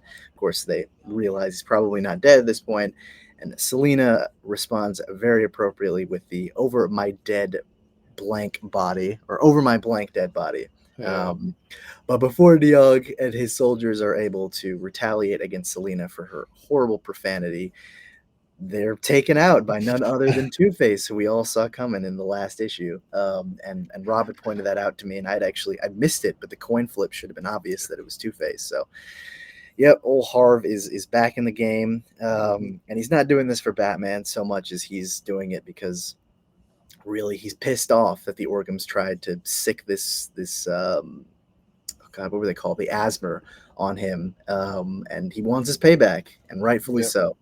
I get it.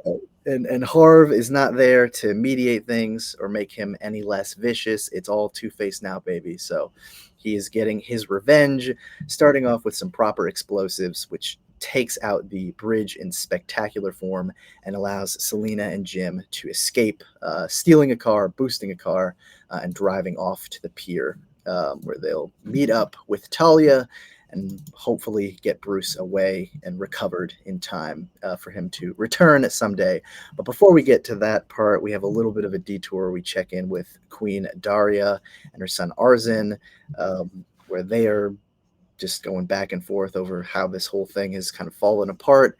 And that's when Daria reveals, or at least she believes, that Arzin is the one who kind of helped instrument this whole betrayal. Is the only person who could have known about the plans was Arzin, since he was involved in it, and rather viciously, I think I'm fairly certain, ends up poisoning her own son to death, to the point where Daria is Yeah. now going to be calling the shots. Solo. So looks like Arzin may be out of the game full time. But before we get any more uh, details on whether or not he's actually alive, though he looks pretty dead, We're over at the I mean, docks he's where pretty fucking dead. yeah, he's like he's foaming at the mouth. Like I'm pretty sure he's dead, Yeah, but I don't know. These organs might have some resurrection tactics that we're not aware of. Anyway, yeah.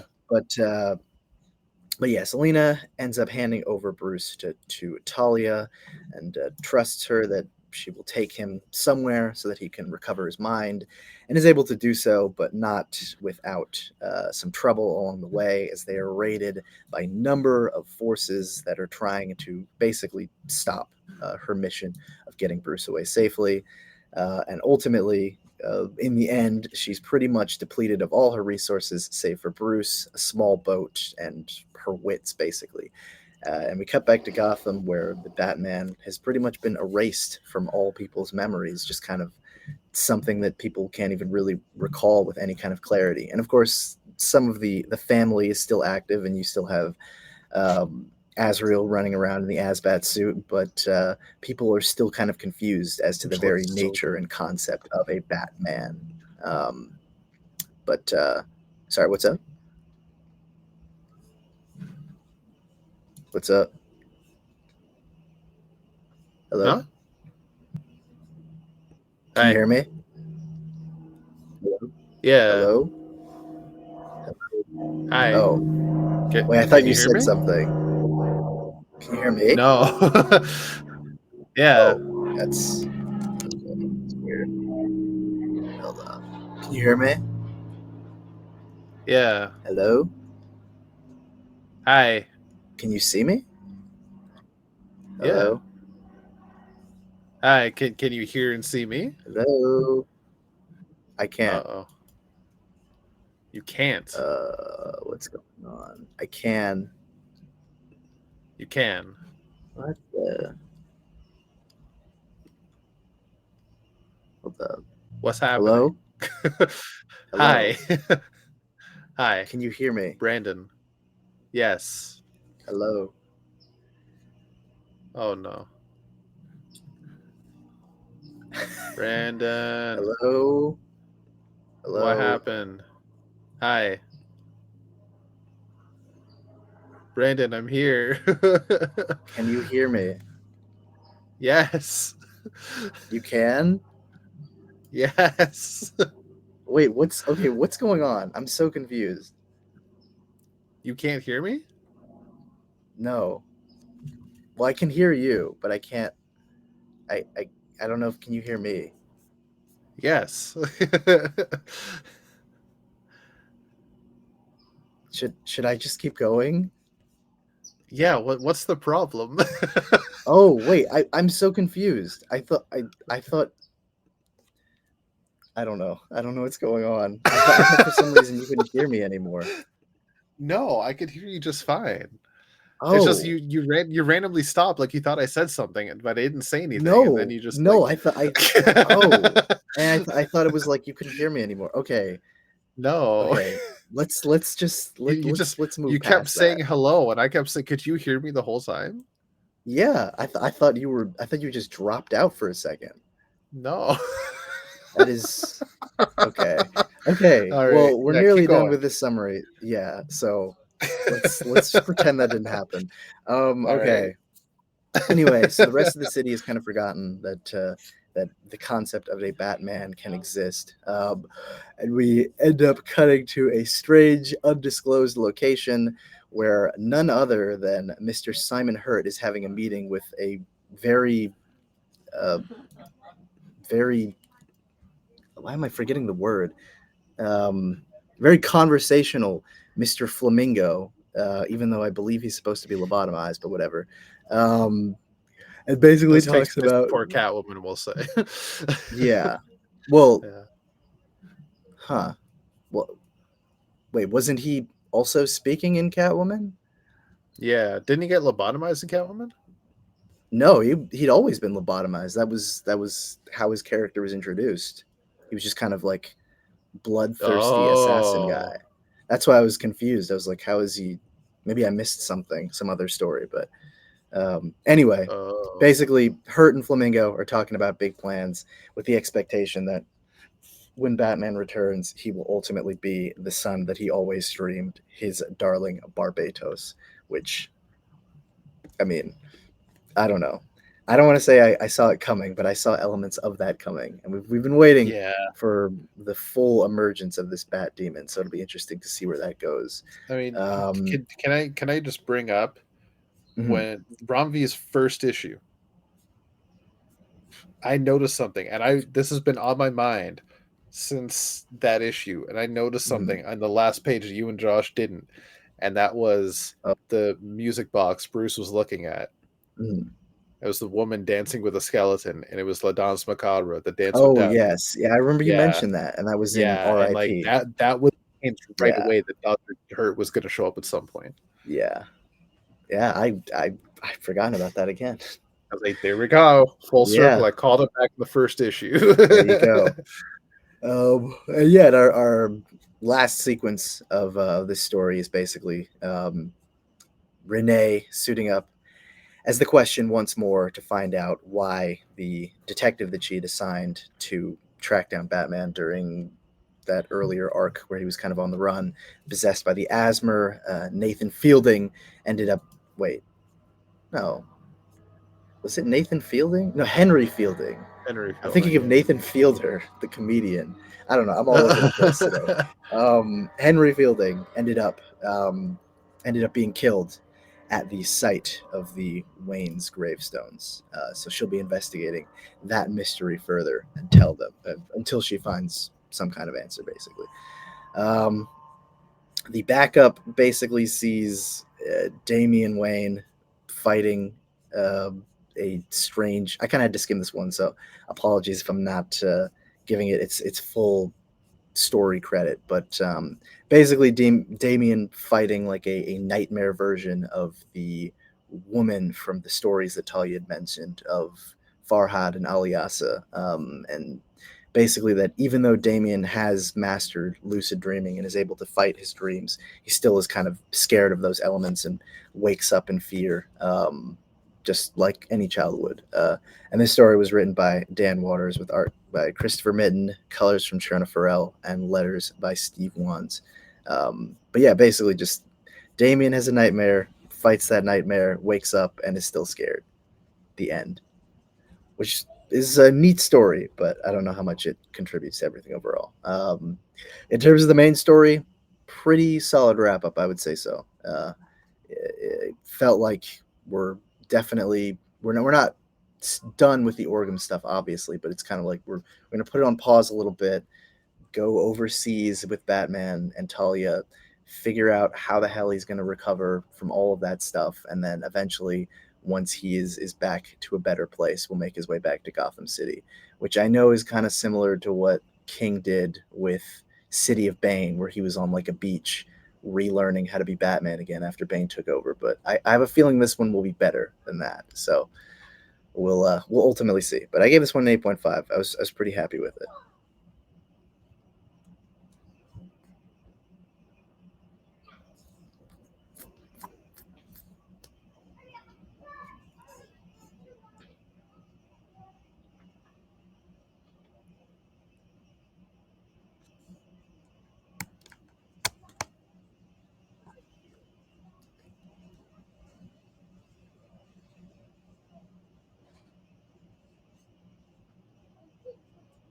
Hello.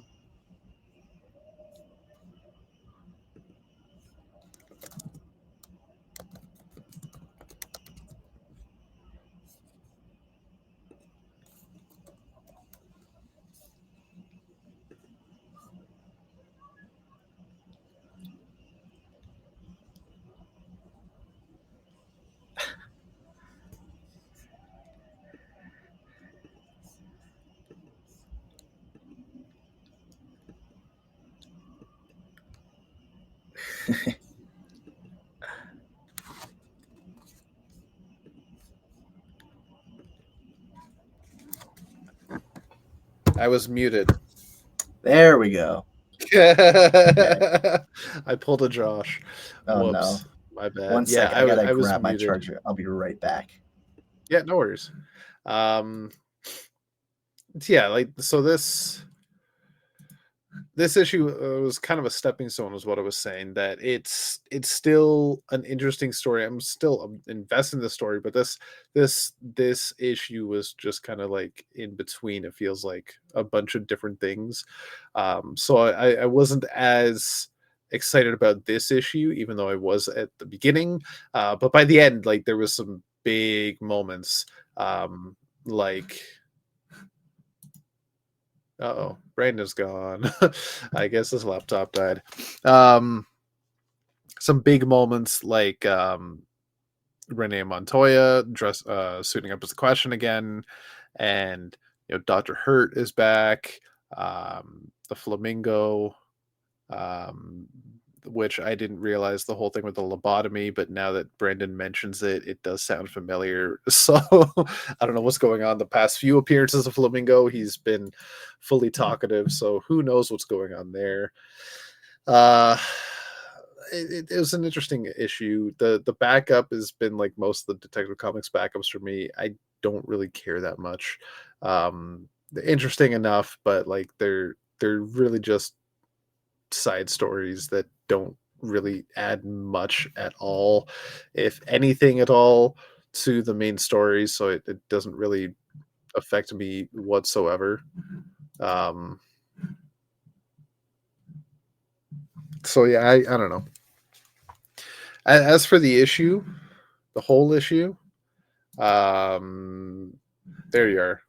Now I can see you. I'm back. My computer died, but I'm back. I had a feeling. Yeah. As for the whole issue, though, I'll give I'll give it a 8.5. Like I'm still invested in the story. I really like a lot of moments, but as a whole like issue story, it was a stepping stone, is what it Yeah. was. But like a lot of great moments. Oh yeah. Yeah.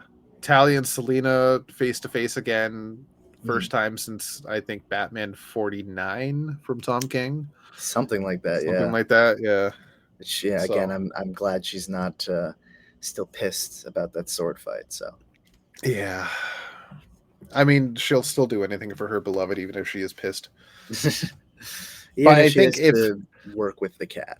yeah, even if she was pissed, like Mhm. if she was still pissed, she'd probably say, "By the way, we kissed not too Yeah. long ago. Me Yeah. and your man." Uh, he said it was a mistake after, but still. So, Yeah. you know. Ha ha ha. Little does he know that she was sleeping with Valmont at the time. So Yeah. there's a whole Harley, Ivy, Janet thruple situation Basically. going on. Yeah. Well, speaking of Harley and Ivy, Ah, perfect. Yes, our last set book that of the one up. week, Harley Quinn number 35. This is written by Teeny Howard with art from Hold the Phone.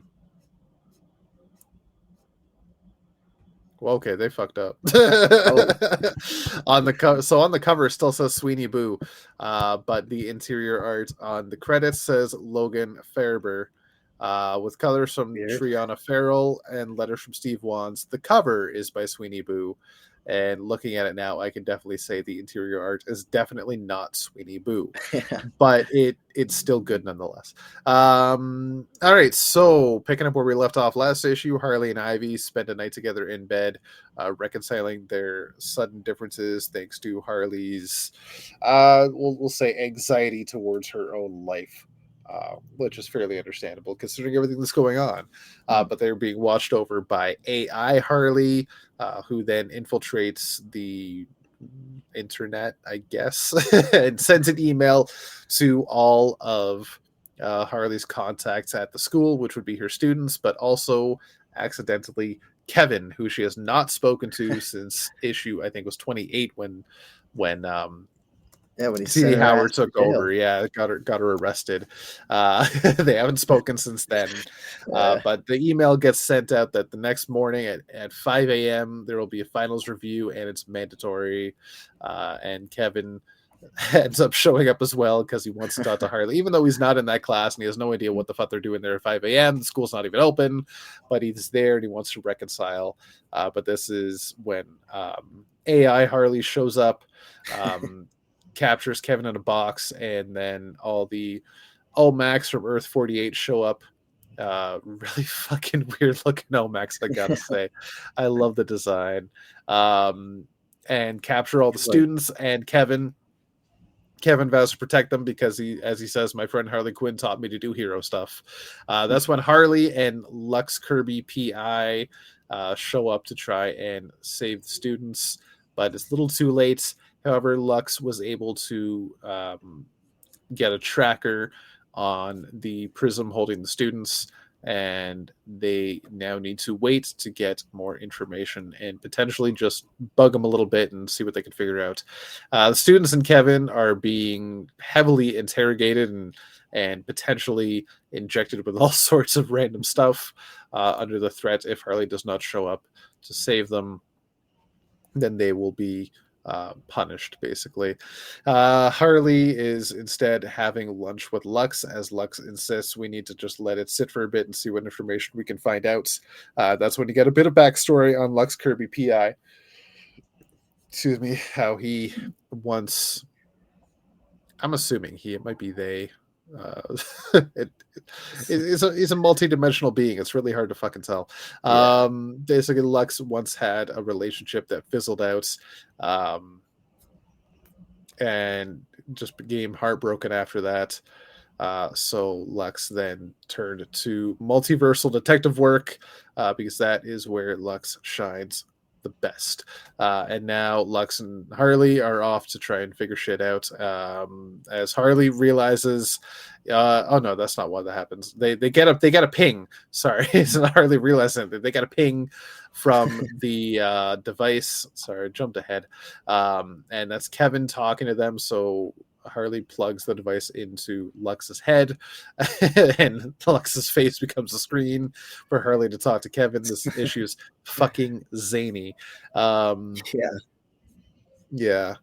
So then Harley and Kevin reconcile, but that is when an OMAC takes over and they need to disconnect from the device.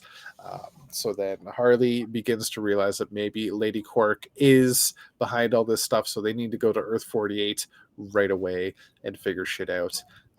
Meanwhile, on Earth 48, the OMACs are beginning to experiment on Kevin, potentially turn him into an OMAC. He escapes and ends up through a portal where he is actually in a multiversal.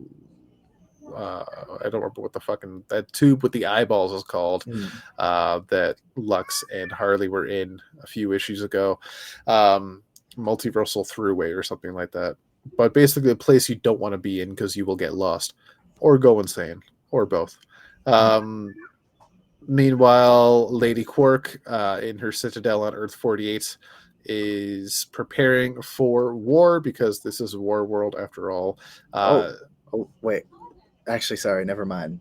It's just something breaking news. I don't know. I don't want to interrupt you, but it's kind of related to what we were just talking about because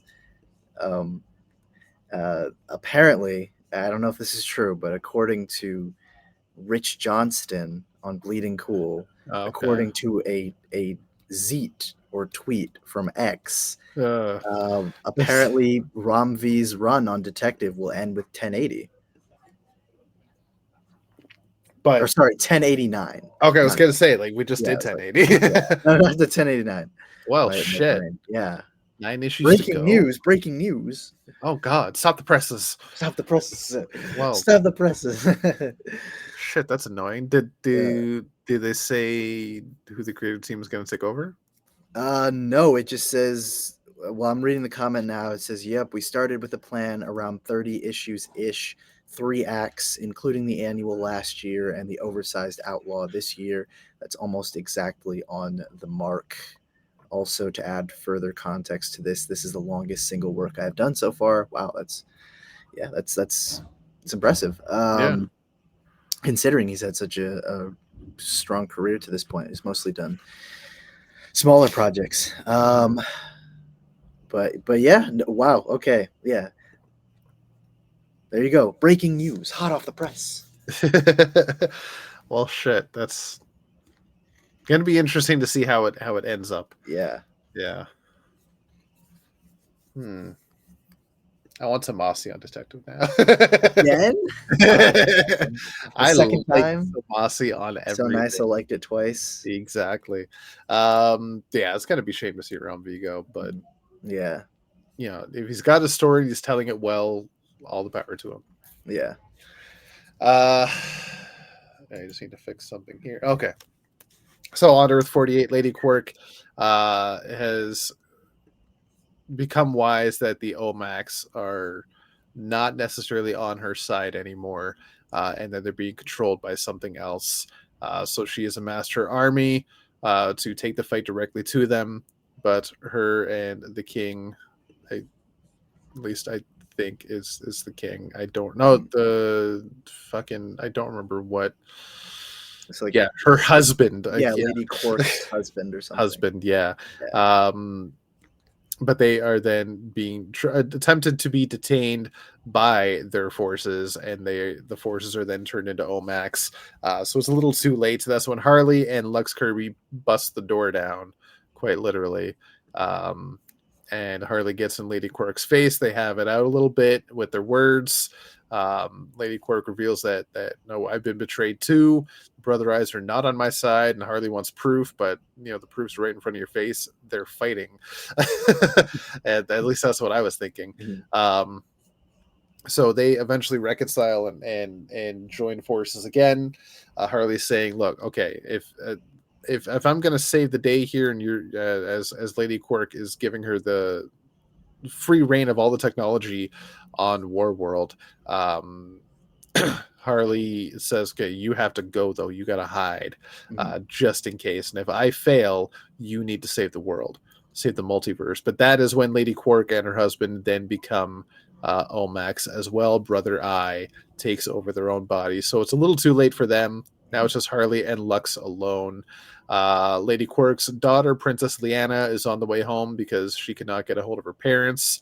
But Lux saves her from an OMAC assault, and Harley, Lux, and Liana all head off to be a little safe, but they are still being chased by Omax. And this is when Earth 48, Bud, and Lou, the hyenas, complete with like the hyperdimensional rocket launchers, protects Harley and say that we will protect Princess Leanna because that's her job anyway. We are here to protect the royal family, so no worries. You go save your people, Mhm. and we will be here to help you too.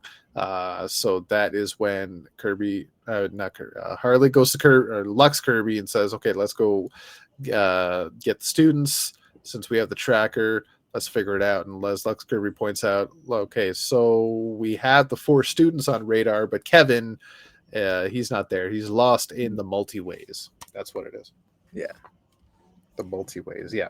Um, and then a little backup. Another dream sequence from Harley. This is written by Hannah Rose May with art from Leo Max, colors from Jason Wordy, and letters from Hassan Asmani Al How.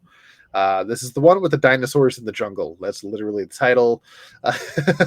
Harley is an Indiana Jones type character, and she's got Killer Croc on her side, and they're in the Aztec jungle somewhere, and there's dinosaurs there.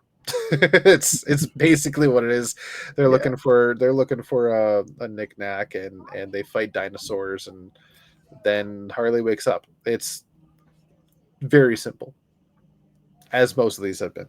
Mhm. Yeah, but I think it's also potentially Beast World tie-in. I don't know. Just with the animals involved and whatnot.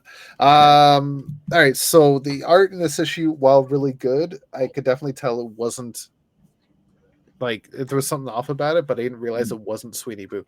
So that explains a lot, because it wasn't as good as previous issues. Because let's face it, Sweeney Boo rocks. Yeah. Um, but this issue, the art was still pretty good. I'm digging the story that Teeny Howard is dishing out. I think it's fantastic. Um, and bringing it all full circle. I think we're getting close to the end. There might be one, maybe two more chapters in this story, and then we can get on to something else. But I'm loving this story. It's fantastic. The mystery, like there's a lot to go on here. And it's just like I said when I was given the synopsis, it's zany. All the stuff with Kevin was fantastic. This whole direction for Harley is perfect. I never thought I'd want to see Harley as a teacher, but I want them to keep Harley as a teacher. Yeah, it's a fun little element. Yeah, it's a new direction for the character that's interesting, and it works fucking well. As we could see, like every issue, they're able to call back on it and have it be interesting and have it work. Yeah, so we'll see. This is the second time. Oh, I think I forgot to mention the students were turned at OMAX as well. So the second time the students were on Earth 48 and were turned into something other than their human selves. So we'll see what fucking happens. Yeah. Harley's got her work cut out for her for the next issue, but we'll see. I for now this issue I'm gonna give a 8.5. Yeah, 7.75 for me. It's fun. It's maybe a little too crazy for me, which I know seems shocking, but it's just a lot. To the point. It's Harley. If it wasn't crazy, I'd be worried. I expect as much. But I get it. But yeah, I think even for me, I'm kind of like, this is just a little too much. But you know, I'm glad it's fun for other people at least. So yeah, no, I mean it's fun artwork at least, and appropriately zany, as you said. But just a little, maybe a little too much. I don't know. It just feels like there's so many different things going on. My mind can't follow it sometimes. So, but yeah, no, it's just a fun issue. Just a little too crazy for me. That's all. Yeah, get that. All right. Well, I think that is the end of our list. Yep. Yeah, we did it. We've reached the end. Actually did it. We did it, folks. We did it. All right. So with that, we'll get into our top 3 books of the week and favorite moment if you got one. Whew, well, I did not prepare for that. But let's see. Okay, of the books I think I have a pretty good idea of what I want in my top 3. At number 3, I will have Alan Scott, Green Lantern number 3. Just solid issue, solid series. Really great stuff all around. 2, Detective Comics 1080. Again, I'm interested to see where it goes, but I felt like this was a good way to conclude the Outlaw arc that they've been doing. And then Green Arrow number 7 is my number 1. It's got to be. Green Arrow has consistently been my favorite book each week it comes out. So this was no exception and had all the stuff that I love about Green Arrow. But my favorite moment is probably the back and forth between Ollie and Hal. And I hope I didn't steal. I knew it as like a moment because it's not. I have a specific moment in that moment that would be my favorite. Yeah. Honestly, it was just the whole thing and like him being like, hear me out. What about Greenie? And he's like, this is why Roy's had like 15 names. It's just perfect. It was just perfect. Yeah. For me, very similar. Like it's the same books in different order. I have Detective Comics 1080 at number 3, Green Arrow number 7 at number 2, and Alan Scott the Green Lantern at number 1. I nearly said at number 3, but that's issue. It's issue number 3 at number 1. Favorite moments. So pseudo favorite moment, if you hadn't picked the one with Hal and Ollie, would have been specifically Hal saying, can't be Kid Lantern because that's Wally's name. Like, hey, I've read that book. I get that reference. Yeah. But because that's taken my number 1, like my favorite moment's gonna be like the reveal at the end of Alan Scott, just with Johnny Ladd, because that was fucking well done. No, that was great. So good. I'm still just like, I can't wait for next issue now to see what happens. Yeah. All right, so that's it. That's us. We're done. That's it. Yeah. All right. Wow. I'm exhausted, man. I know. I don't even remember how to end the damn show. All right. Yeah. So words. Yeah, some say speaking something. Things, words, Goodbye. phrases. Words. Hello. Uh, Goodbye. All right. Well, that's been our show, folks. Thanks for joining us for another action-packed adventure in the Geek Matrix. Um, yeah, don't forget to subscribe to our Discord, follow us on basically everything. If you're watching the stream, be sure to subscribe. If I think you'd subscribe or follow mhm. us on the whatever you're watching us on: YouTube, Twitch, Kick, even Facebook for some reason. Uh, we're all over the bloody place. So be sure to like follow us, subscribe, whatever you got to do. Mhm. Keep in touch. Um, yeah, and hop on that Discord. Subscribe to us. $2.99 a month, American Yes. in freedom bucks, as Brandon would Freedom say. bucks. Yeah, $3.99 in Monopoly money, in loonies and toonies. Oh God, that's a whole other discussion, but It's like that was one just of my favorite bizarre, conversations you and I have ever had. Is you just asking about loonies and toonies. just bizarre type stuff. It's easier than saying there's a dollar coin and a $2 coin. There's a loony and a toonie. I mean, yes, but like I don't understand why they're spelled that way. That's Well, my biggest it's thing. it's a loony because of the loon. Okay. LOON. It's the bird that's Yes. on the. It's like if you said like you have what, a bald eagle on your silver dollar or something, Yeah. right? But Yeah. we don't call them like If you call Eegees them or whatever. eagleese or something Eagle. like that, Yeah. yeah, right. Be like Peacemaker's pet bird. But you explained it. You were like, okay, well, toonie, it makes sense because it's a $2 coin. I was like, Yeah. yes, but also it's spelled TOO, like Looney Tunes. Yeah, And that's my because it was loon. no. Because we had loony, so you But just why not? swap out the L for the T because it It's wrong. rhymes. It's No, toony. that's It's spelt the same way except for the first letter. this is false. This is That's incorrect. factual. I remember when the $2 coin first showed up when it came in circulation, and that was the whole thing. They called it a toonie because it was a loony, and now there's a $2 version, so it's a toonie. I mean, you're saying words, but they still don't make sense. Can I blow your mind even more? Back in the Go day when I for it. was in high school, KFC had Toonie Tuesdays. Like I don't even I don't even It understand was how it you was a can. I don't even $2 understand how you can special. say that with a straight It face. was a two. I'm not. I'm not saying it with a straight. It's It was a like, $2 special every Tuesday. The second day of the week was a two. It was $2, and it cost a toonie, my so it God. was Toonie Tuesday at KFC, and that was the name of it. Have they done a bit of Two-Face going to Canada and he discovers the existence of the toonie and he just like loses his mind because it's not as it should be? No, he would drop that silver dollar like it's a brick and pick up a toonie instead. No. It fits his motif so well He would because see the spelling of it and his even mind would better, explode. there's two colors on it. It's Oh silver God. and gold. No. I think I have one right here. I'll show you. Oh, I'll this show is you a fucking toonie. shameful. I know I have one here somewhere. Damn it.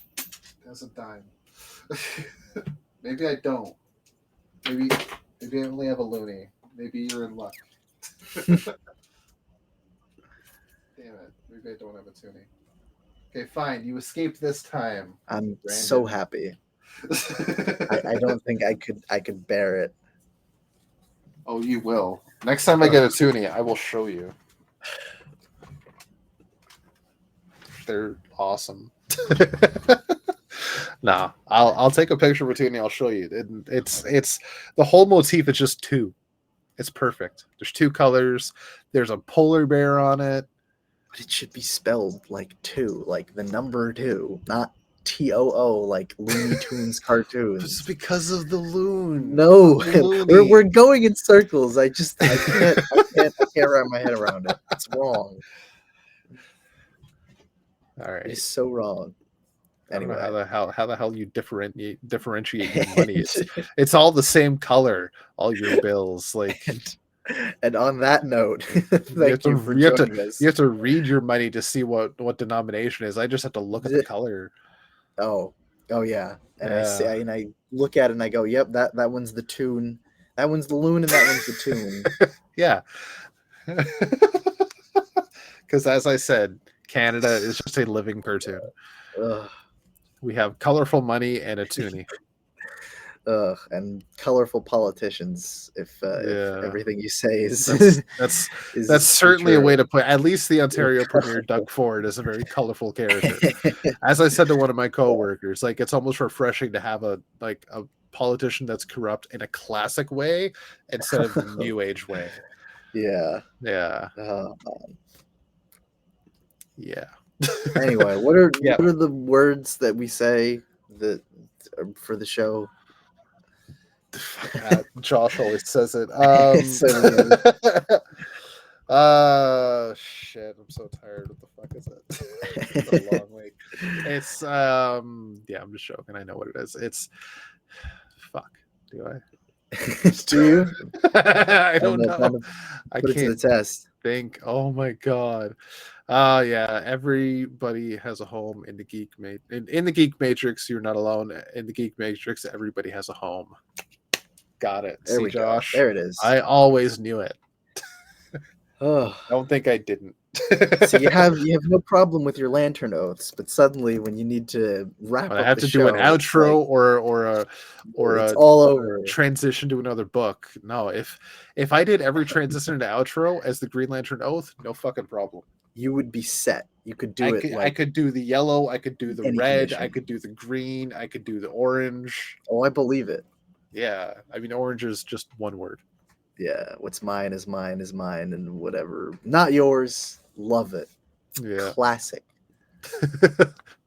Exactly. Yeah. Okay, before we go off on another tangent, that's it, folks. Thanks for joining us. I already said the outro, so we are peacing out. Goodbye. Bye. Go do something else.